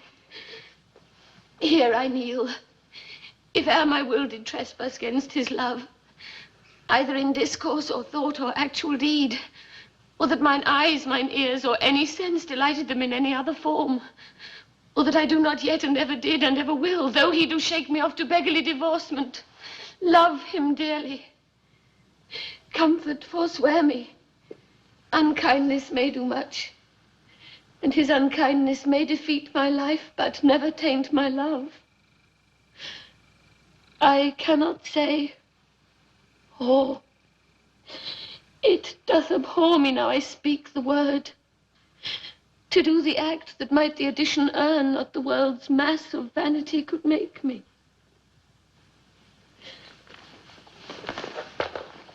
I pray you be content. 'Tis but his humour. The business of the state does him offence, and he doth chide with you. If 'twere no other. 'Tis but so, I warrant you. Hark, how these instruments summon you to supper. The great messengers of Venice stay the meat. Go in and weep not, all things shall be well.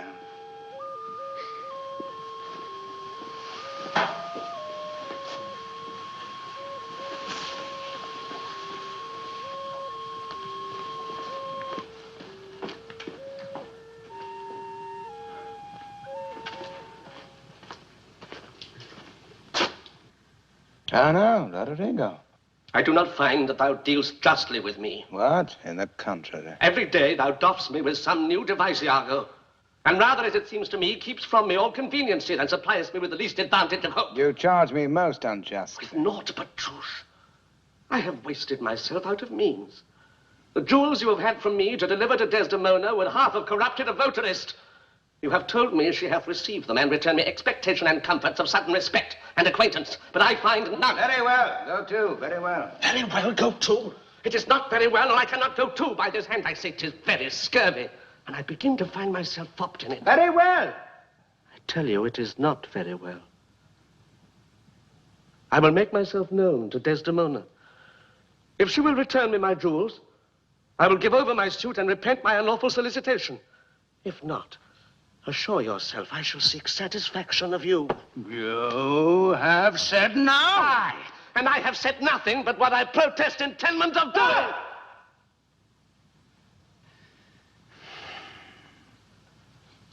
Why, now I see there is metal in thee. And to build on thee an even better opinion than ever before. Give me thy hand.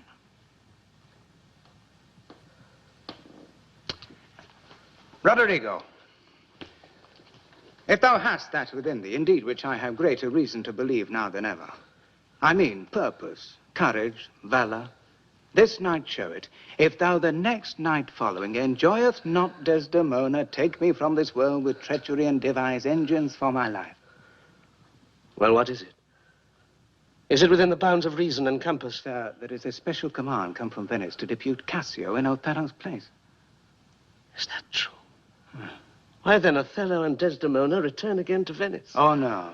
He goes into Mauritania and takes away with him the fair Desdemona.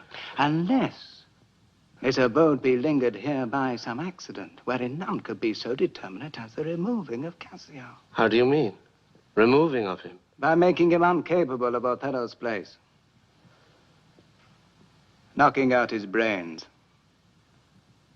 And that you would have me do? Aye, and if you dare, do yourself a profit and a right. He sups tonight with a harlot. Thither will I go to him. If you will watch his going thence, which I shall fashion to fall between 12 and 1, you may take him at your pleasure. I shall be near to second your attempt, and he shall fall between us. Come, stand not amazed at it. But go along with me. I will show you such a necessity in his death, you shall feel bound to put it on him. 'Tis now high supper time. The night grows to waste. About it. I will hear further reasons for this. And you shall be satisfied. I do beseech you, sir. Trouble yourself no further. Oh, pardon me. 'Twill do me good to walk. Madam, good night. I humbly thank your ladyship. Your honor is most welcome. Will you walk, sir? Desdemona. My lord. Get thee to bed on the instant. I will be returned forthwith. Dismiss your attendant there. Look it to be done. I will, my lord.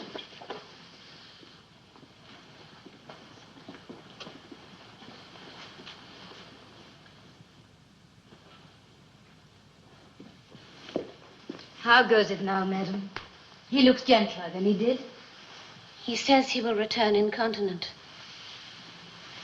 He hath commanded me to go to bed. And bade me to dismiss you. Dismiss me? It was his bidding. Therefore, good Amelia, fetch me my nightly wearing and adieu. We must not now displease him. I would that you had never seen him. Oh, so would not I. My love doth so approve him, that even his stubbornness, his checks and frowns, prithee unpin me, have grace and favor in them. And I've laid those sheets you bade me on the bed. All's well. Good faith, how foolish are our minds. If I do die before thee, prithee shroud me in one of those same sheets. Oh, come, you talk. My mother had a maid called Barbara. She was in love. And he she loved proved mad and did forsake her. She had a song of willow. Oh, an old thing 'twas, but it expressed her fortune. And she died singing it. That song tonight will not go from my mind. I have much to do but go hang my head all on one side and sing it like poor Barbara. Prithee, dispatch. Shall I go fetch your nightgown? Oh, no. Unpin me here.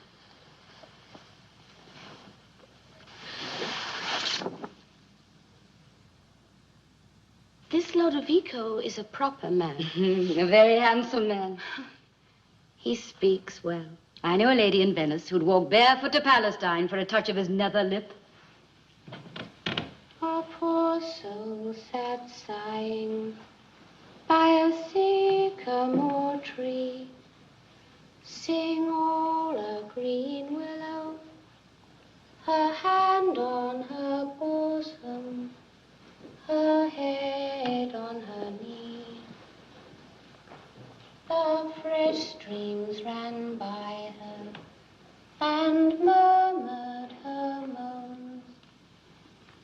Sing all a green willow, salt tears fell from her, which softened the stones. Lay by these. Prithee hide thee, he'll come anon.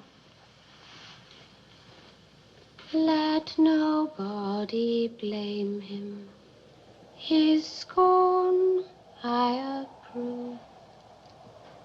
Nay, that's not next. Hark, who is't that knocks? No, it is the wind. I called my love false love, and what said he then? Sing all a green willow. If I court more women, you'll couch with more men. So, get thee gone. Mine eyes do itch. Doth that bode weeping? It's neither here nor there. Oh, I've heard it said so. Oh, these men. These men. Here, stand behind this bulk. Straight will he come. Wear thy good rapier bare and put it home. Be near at hand. I may miscarry it. Near at thy hand. Be bold. Take thy sword.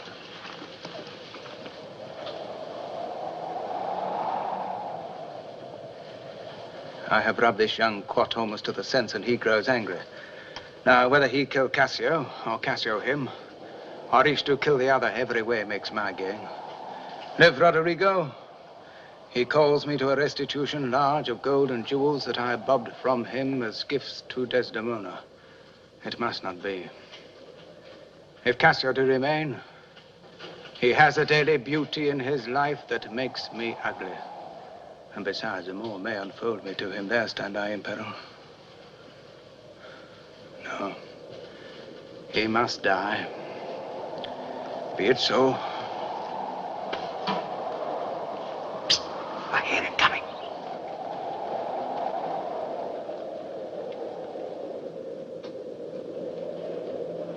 Villain!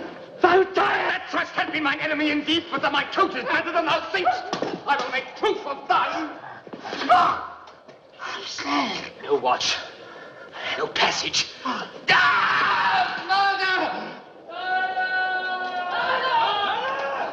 there? Whose noise is this? A cry of murder! Here, for heaven's sake, help me! What is the matter? What are you? Hear the cry so grievous. Oh, Iago, I am undone, spoiled by villains. Oh, me, Lieutenant, what villains have done this? I think that one of them is hereabout. He cannot make away. Help me here. That's one of them. Oh, murderous slave! Villain! Damn Iago. Oh, you human dog. Kill men in the look! Where be those bloody thieves? Murder! Murder! Who may you be? Are you or good or evil? As you shall prove us, praise us. Signor Roderigo. He, sir. I cry you mercy. Here's Cassio, hurt by villains. Cassio? How is it, brother? My leg is cutting too. Oh, Mary, heaven forbid. Light, gentlemen. Who is the cry? Who is the cry? Oh, my dear Cassio. Oh, my sweet Cassio. Oh, notable strumpets. Cassio, may you suspect who they should be that thus have mangled you? No. I am sorry to find you thus. I have been to seek you. Alas, he faints. Oh, Cassio. Gentlemen, all I do suspect this trash to be a party in this. Patience a while, good Cassio. Come, lend me a light. Know where this place or not. Alas, my friend and my dear countryman, Roderigo. Oh, heaven, Roderigo. What, of Venice? Even he, sir. Did you know him? Know him? Aye. Sida Graziano. I cry you, gentle pardon. These bloody accidents must excuse my manners for so neglecting you. How is it, Cassio? Some good man. Bear him carefully from hence. I'll fetch the general surgeon. Are you, mistress? Have you your neighbor? He that lies slain here, Cassio, was my dear friend. What malice was between? None in the world, nor do I know the man. Oh, look, you pale. Oh, bear him within doors. Look, you pale, mistress. Behold her well, I pray you. Do you see, gentlemen? Nay, guiltiness will speak, though tongues were out of use. Lass, what's the matter? What's the matter, husband? Cassio has here been settled in the dark by Roderigo and fellows that escaped. He's almost slain, and Roderigo dead. Oh, alas, good gentleman. Alas, good Cassio. This is a fruit of whoring. Pray, Emilia, go know of Cassio where he supped tonight. What? Do you shake at that? He supped at my house, but I therefore shake not. Oh, did he? So I charge you, go without... Kind gentlemen, let's go see poor Cassio dressed. Emilia, run you to the citadel. Tell my lord and lady what hath happened. Will you go on, I pray?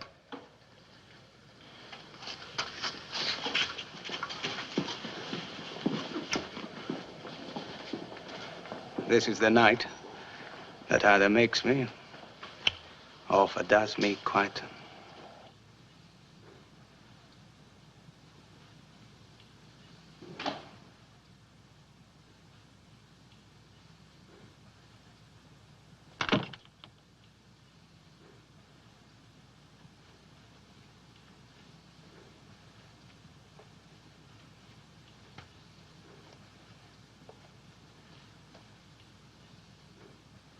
It is the cause.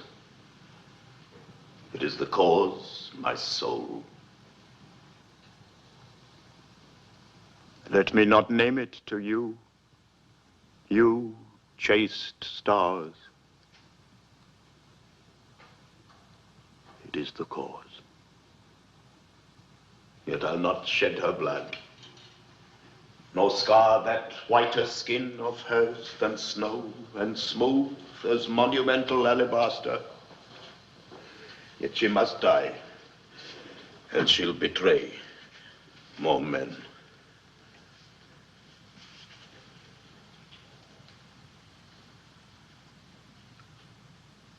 Put out the light, and then put out the light.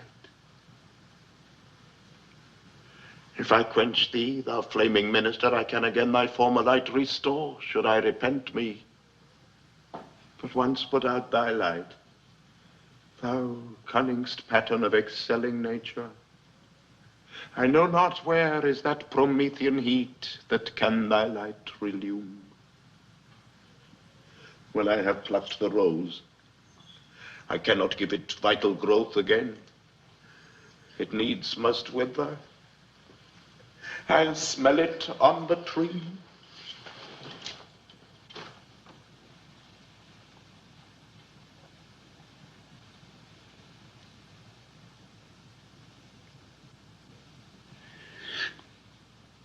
O balmy breath, that dost almost persuade justice to break her sword.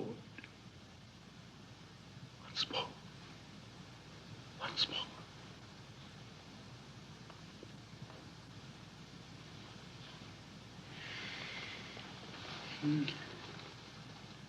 Be thus when thou art dead, and I will kill thee and love thee after. Once more.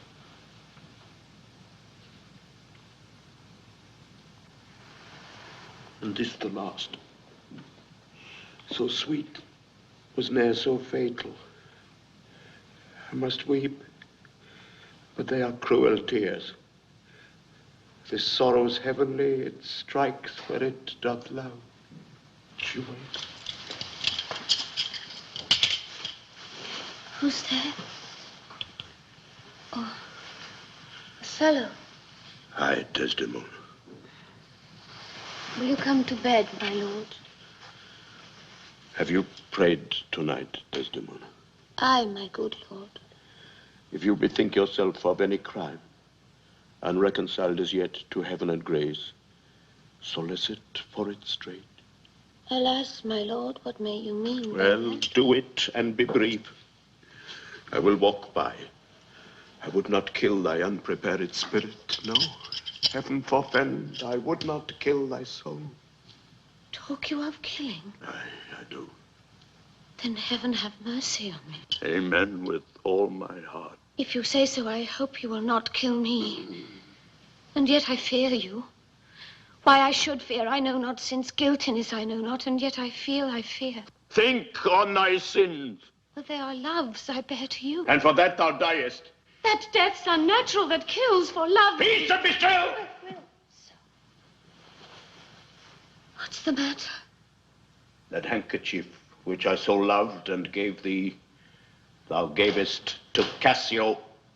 Oh, by my life and soul, send for the man and ask him. Sweet soul, take heed of perjury. Thou art on thy deathbed. But not yet to die. Yes, presently. Therefore, confess thee freely of thy sin. For to deny each article with oath cannot remove nor choke the strong conception that I do groan withal. Thou art to die. Lord, have mercy on me. I say amen. And have you mercy too. I never did offend you in my life. Never loved Cassio, but with such general warranty of heaven as I might love, I never gave him token. By heaven, I saw my handkerchief in his hands. Oh, perjured woman, thou dost stone my heart and makes me call what I intend to do a murder which I thought a sacrifice. I saw the handkerchief. He found it, then I never gave it him. Send for him hither, let him confess the truth. He hath confessed. What, my lord? That he hath used thee. How? Unlawfully? He will not say so. No. His mouth is stopped. Honest Iago hath ta'en order for it. Oh, my fear interprets. What, is he dead? And all his hairs been lives, my great revenge had stomach for them all. Oh, alas, he is betrayed and I undone. Now, strumpet, weepst thou for him to my face? Oh, banish me, my lord, but kill me not. Down, strumpet! Kill me tomorrow. Let me Hey, and you strike! Not half an hour! Being done, there is no pause! I say one breath! It is too late! Oh, Lord! Lord! Oh! What voice is this? Not dead. No. Not yet. Quite dead. Either am cruel and yet merciful. I would not have thee linger in thy pain. So.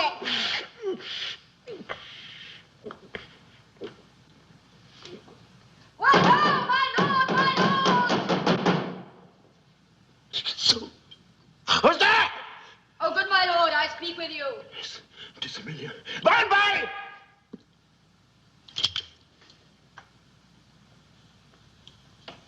She's dead. 'Tis like she comes to speak of Cassio's death. The noise was high. No more moving, still as the grave. Shall she come in, wet good? I think she stirs again.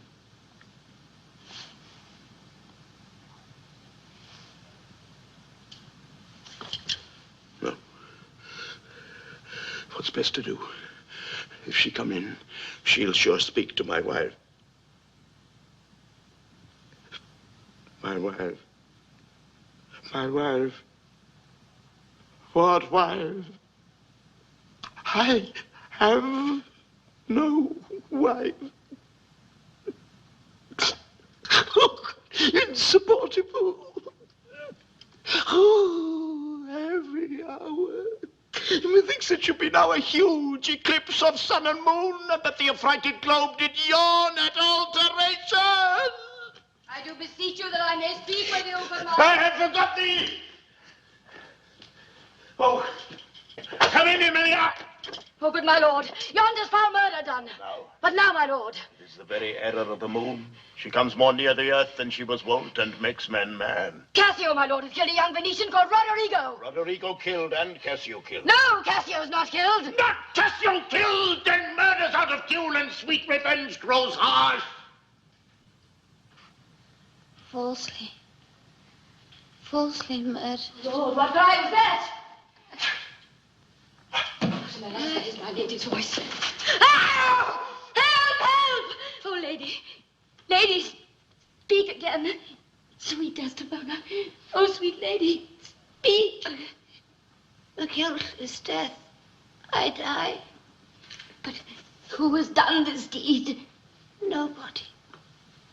I myself commend me to my kind lord.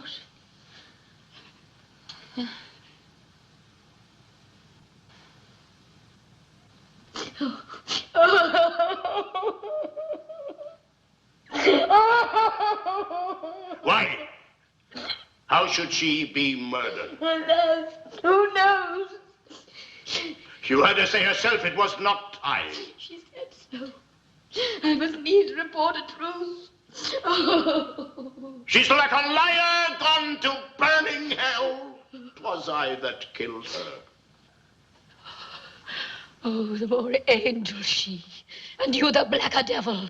She turned to folly, and she was a whore. Thou dost belie her, and thou art a devil. She was false as water. Thou art righteous father to say that she was false, though she was heavenly true. Cassio did top her, ask thy husband else. Oh, I were damned beneath all depth in hell, but that I did proceed upon just grounds to this extremity. Thy husband knew it all. My husband? Thy husband. That she was false to wedlock? Aye, with Cassio. Nay. Had she been true, if heaven would make me such another world of one entire and perfect chrysolite, I'd not have sold her for it. My husband. Aye, 'twas he that told me first. An honest man he is and hates the slime that sticks on filthy deeds. My husband. What needs this iteration, woman? I say thine husband dost understand the word. My friend, thy husband, honest Iago. Ye say so. May his pernicious soul rot half a grain a day. He lies to the heart. She was too fond of her most filthy bargain. Do thy worst. This deed of thine is no more worthy heaven than thou wast worthy her. Peace, you were best. Thou hast not half the power to do me harm, as I have to be hurt. Oh, gull, oh, dolt, as ignorant as dirt. Thou hast done a deed I care not for thy sword. I'd have thee know, though I lost 20 lives. Help! Help! The Moors give thy mistress murder!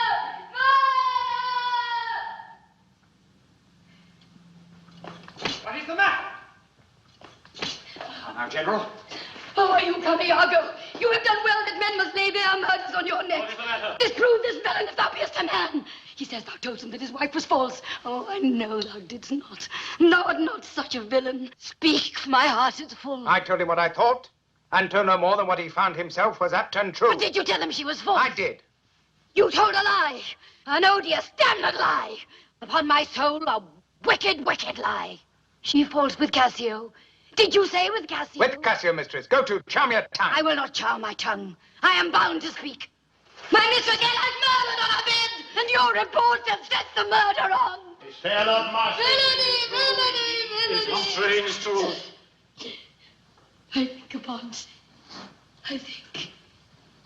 I smelled. Oh, villainy. I thought so then. I'll kill myself for grief. What, are you mad? That child shall get you home. Gentlemen, give me leave to speak. 'Tis proper I obey him, but not now. Perchance, Iago, I will ne'er go home.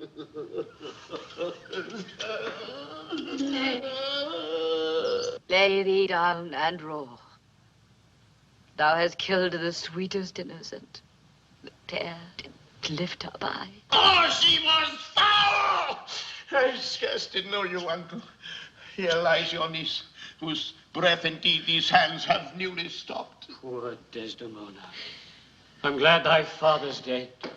Did he live now, this sight would make him do a desperate turn. Yea, curse his better angel from his side and fall to reprobation. 'Tis pitiful, but yet Iago knows that she with Cassio hath the act of shame 1,000 times committed. Cassio confessed it, and she did gratify his amorous works with that recognizance and pledge of love which I first gave her. I saw it in his hand. It was a handkerchief, an antique token my father gave my mother. Oh, God. Oh, heavenly God. Don't, please. Twill out. I hold my peace, sir. No, I'll be in speaking liberal as the air. Let heaven and men and devils, let them all cry shame against me. Yet I'll speak. Be wise and get you home. I will not. Fall upon a woman. Moor, that handkerchief thou speakst on, I found my fortune and did give my husband. For often with a solemn earnestness, more than indeed belonged to such a trifle, he begged of me to steal Helenus, whore! She gave it Cassio. No, alas, I found it and did give my Thou liest! I am, but I do not. I do not, gentlemen! Oh, murderous coxcomb. What should such a fool do with so good a woman?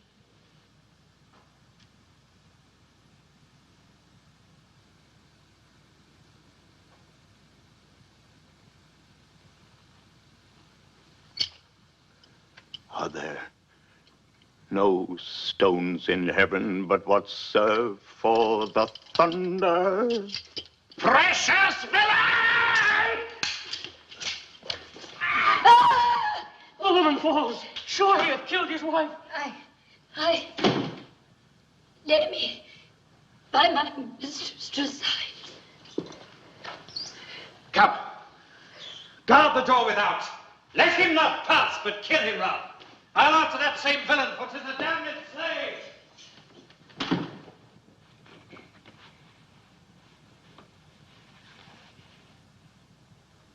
What did thy song bode, lady? Hark, canst thou hear me? I'll play the swan and die in music. Willow, willow, willow.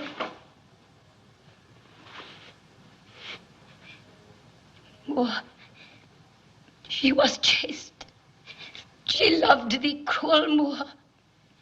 So come my soul to bliss, as I speak true. So speaking as I think, I die. I die.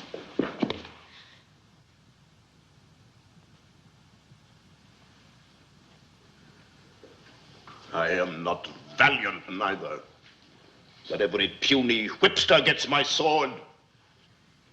But why should honor outlive honesty?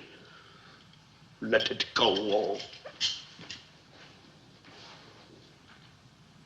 I have another weapon in this chamber.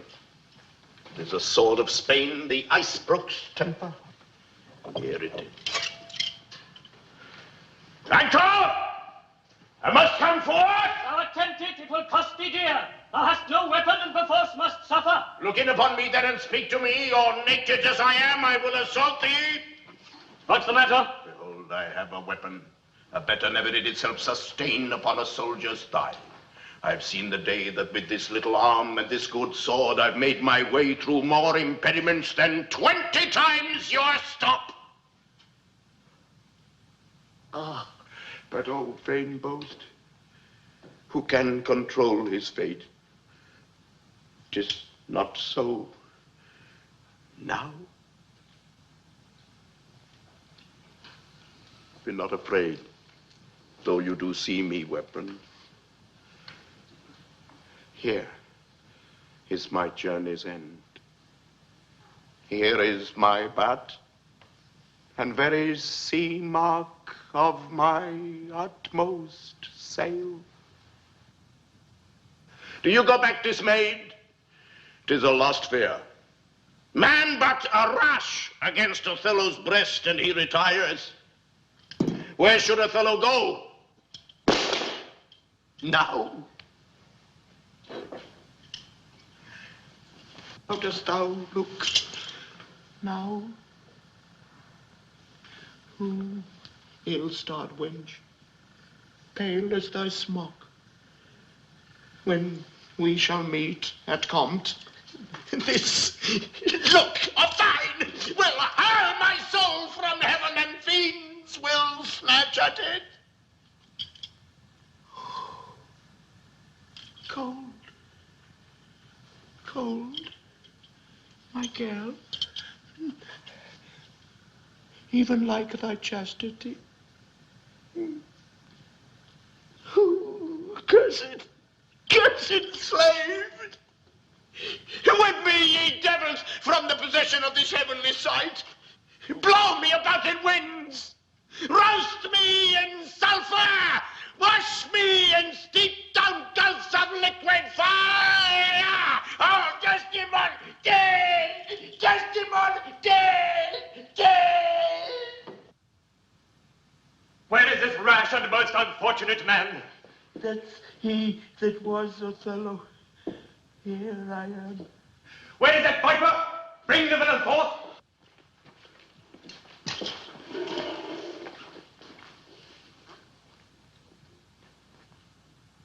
I look down towards his feet. But that's a fable. If that thou beest a devil, I cannot kill thee.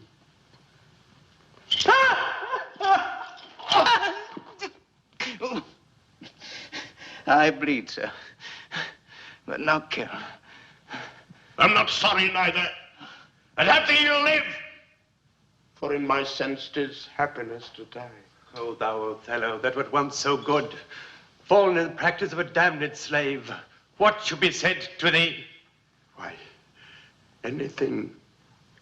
An honorable murderer, if you will. For naught did I in hate, but all in honor. This wretch hath part confessed his villainy. Did you and he consent in Cassio's death?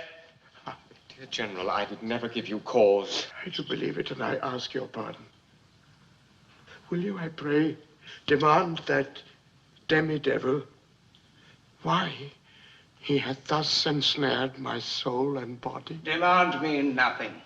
What you know. From this time forth, I never will speak word. What, not to pray? Torments will ope thy lips. Well, thou dost best. How came you, Cassio, by a handkerchief that was my wife? I found it in my chamber, and he himself confessed it even now that there he dropped it for a special purpose which wrought to his desire. No! Fool! Fool! You must forsake this room and go with us. Your power and your command is taken off, and Cassio rules in Cyprus. For this slave, if there be any cunning cruelty that can torment him much and hold him long, it shall be his. You shall close prison arrest till that the nature of your fault be known to the Venetian state. Come, bring him away. Soft you! A word or two before you go. I have done the state some service, and they know it. No more of that. I pray you, in your letters, when you shall these unlucky deeds relate, speak of them as they are, nothing extenuate, nor set down aught in malice. Then must you speak of one that loved not wisely, but too well, of one not easily jealous, but being wrought, perplexed in the extreme, of one whose hand, like the base Indian, threw a pearl away, richer than all his tribe, of one whose subdued eyes, albeit unused to the melting mood, drop tears as fast as the Arabian trees, their medicinal gum. Set you down this, and say, besides, that in Aleppo once, where a malignant and a turbaned Turk beat a Venetian and traduced the state, I took by the throat the circumcised dog and smote him thus.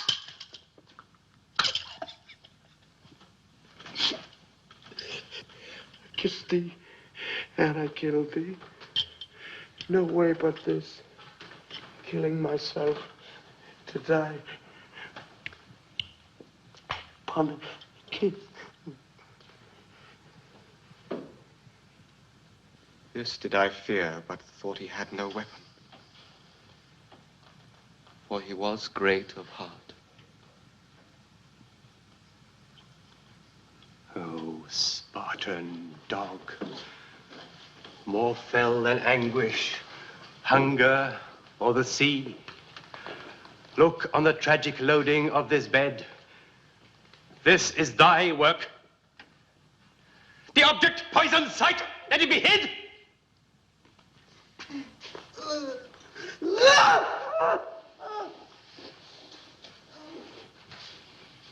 Graziano, keep the house and seize upon the fortunes of the Moor, for they succeed to you.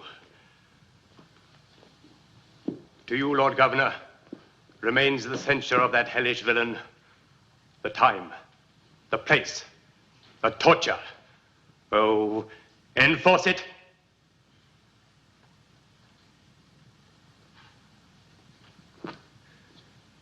Myself will straight aboard, and to the state this heavy act with heavy heart relate.